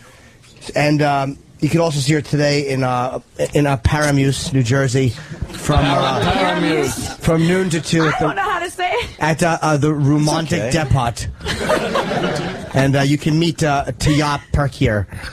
You are not. I know, I should have cut that one joke sooner. But I got greedy. I was trying to make up for the 45-minute lack of jokes we had as I was trying to get someone to improv. That wasn't 45 Did minutes. you know the thing with the girl? All right. I want to thank the crowd for stopping by today. You saw a classic, that's for sure. You never know what you're going to see when you stop on by to this This is show. like this show is like the box of chocolates that Forrest's mother was talking about. You never know what you're going to get. Oh, yeah. You. That's it. And then she got the cancer You. on a Tuesday. Tuesday. That's right. And then the flying nun croaked. And Burt Reynolds showed up and put her back in the wedding dress and fucked her body along with Junior and Buford T. Justice. Boo. What a way to end on a fucking dud. Oh, it's okay. We had a very exciting show today. I'll a lot say. of drama, as they say. A lot of drama. In Paramus. All right, let's get out of here. Taya, thank you. Thank you, guys. Thank you Thank to the you. audience. Thanks, Thank you to everybody. Else. We'll see you, I think Tuesday. I think we're taking a long weekend. Next live show Tuesday. Oh, have a nice Monday, Valentine's Monday Day. we'll have some fine stuff from the past. Seek stuff from the past. Seek stuff from the past. Seek stuff from the past. Seek stuff from the past. Seek stuff from the past. Seek stuff from the past. Seek stuff from the past. Seek stuff from the past. Seek stuff from the past. Seek stuff from the past. Seek stuff from the past. Seek stuff from the past. Seek stuff from the past. Seek stuff from the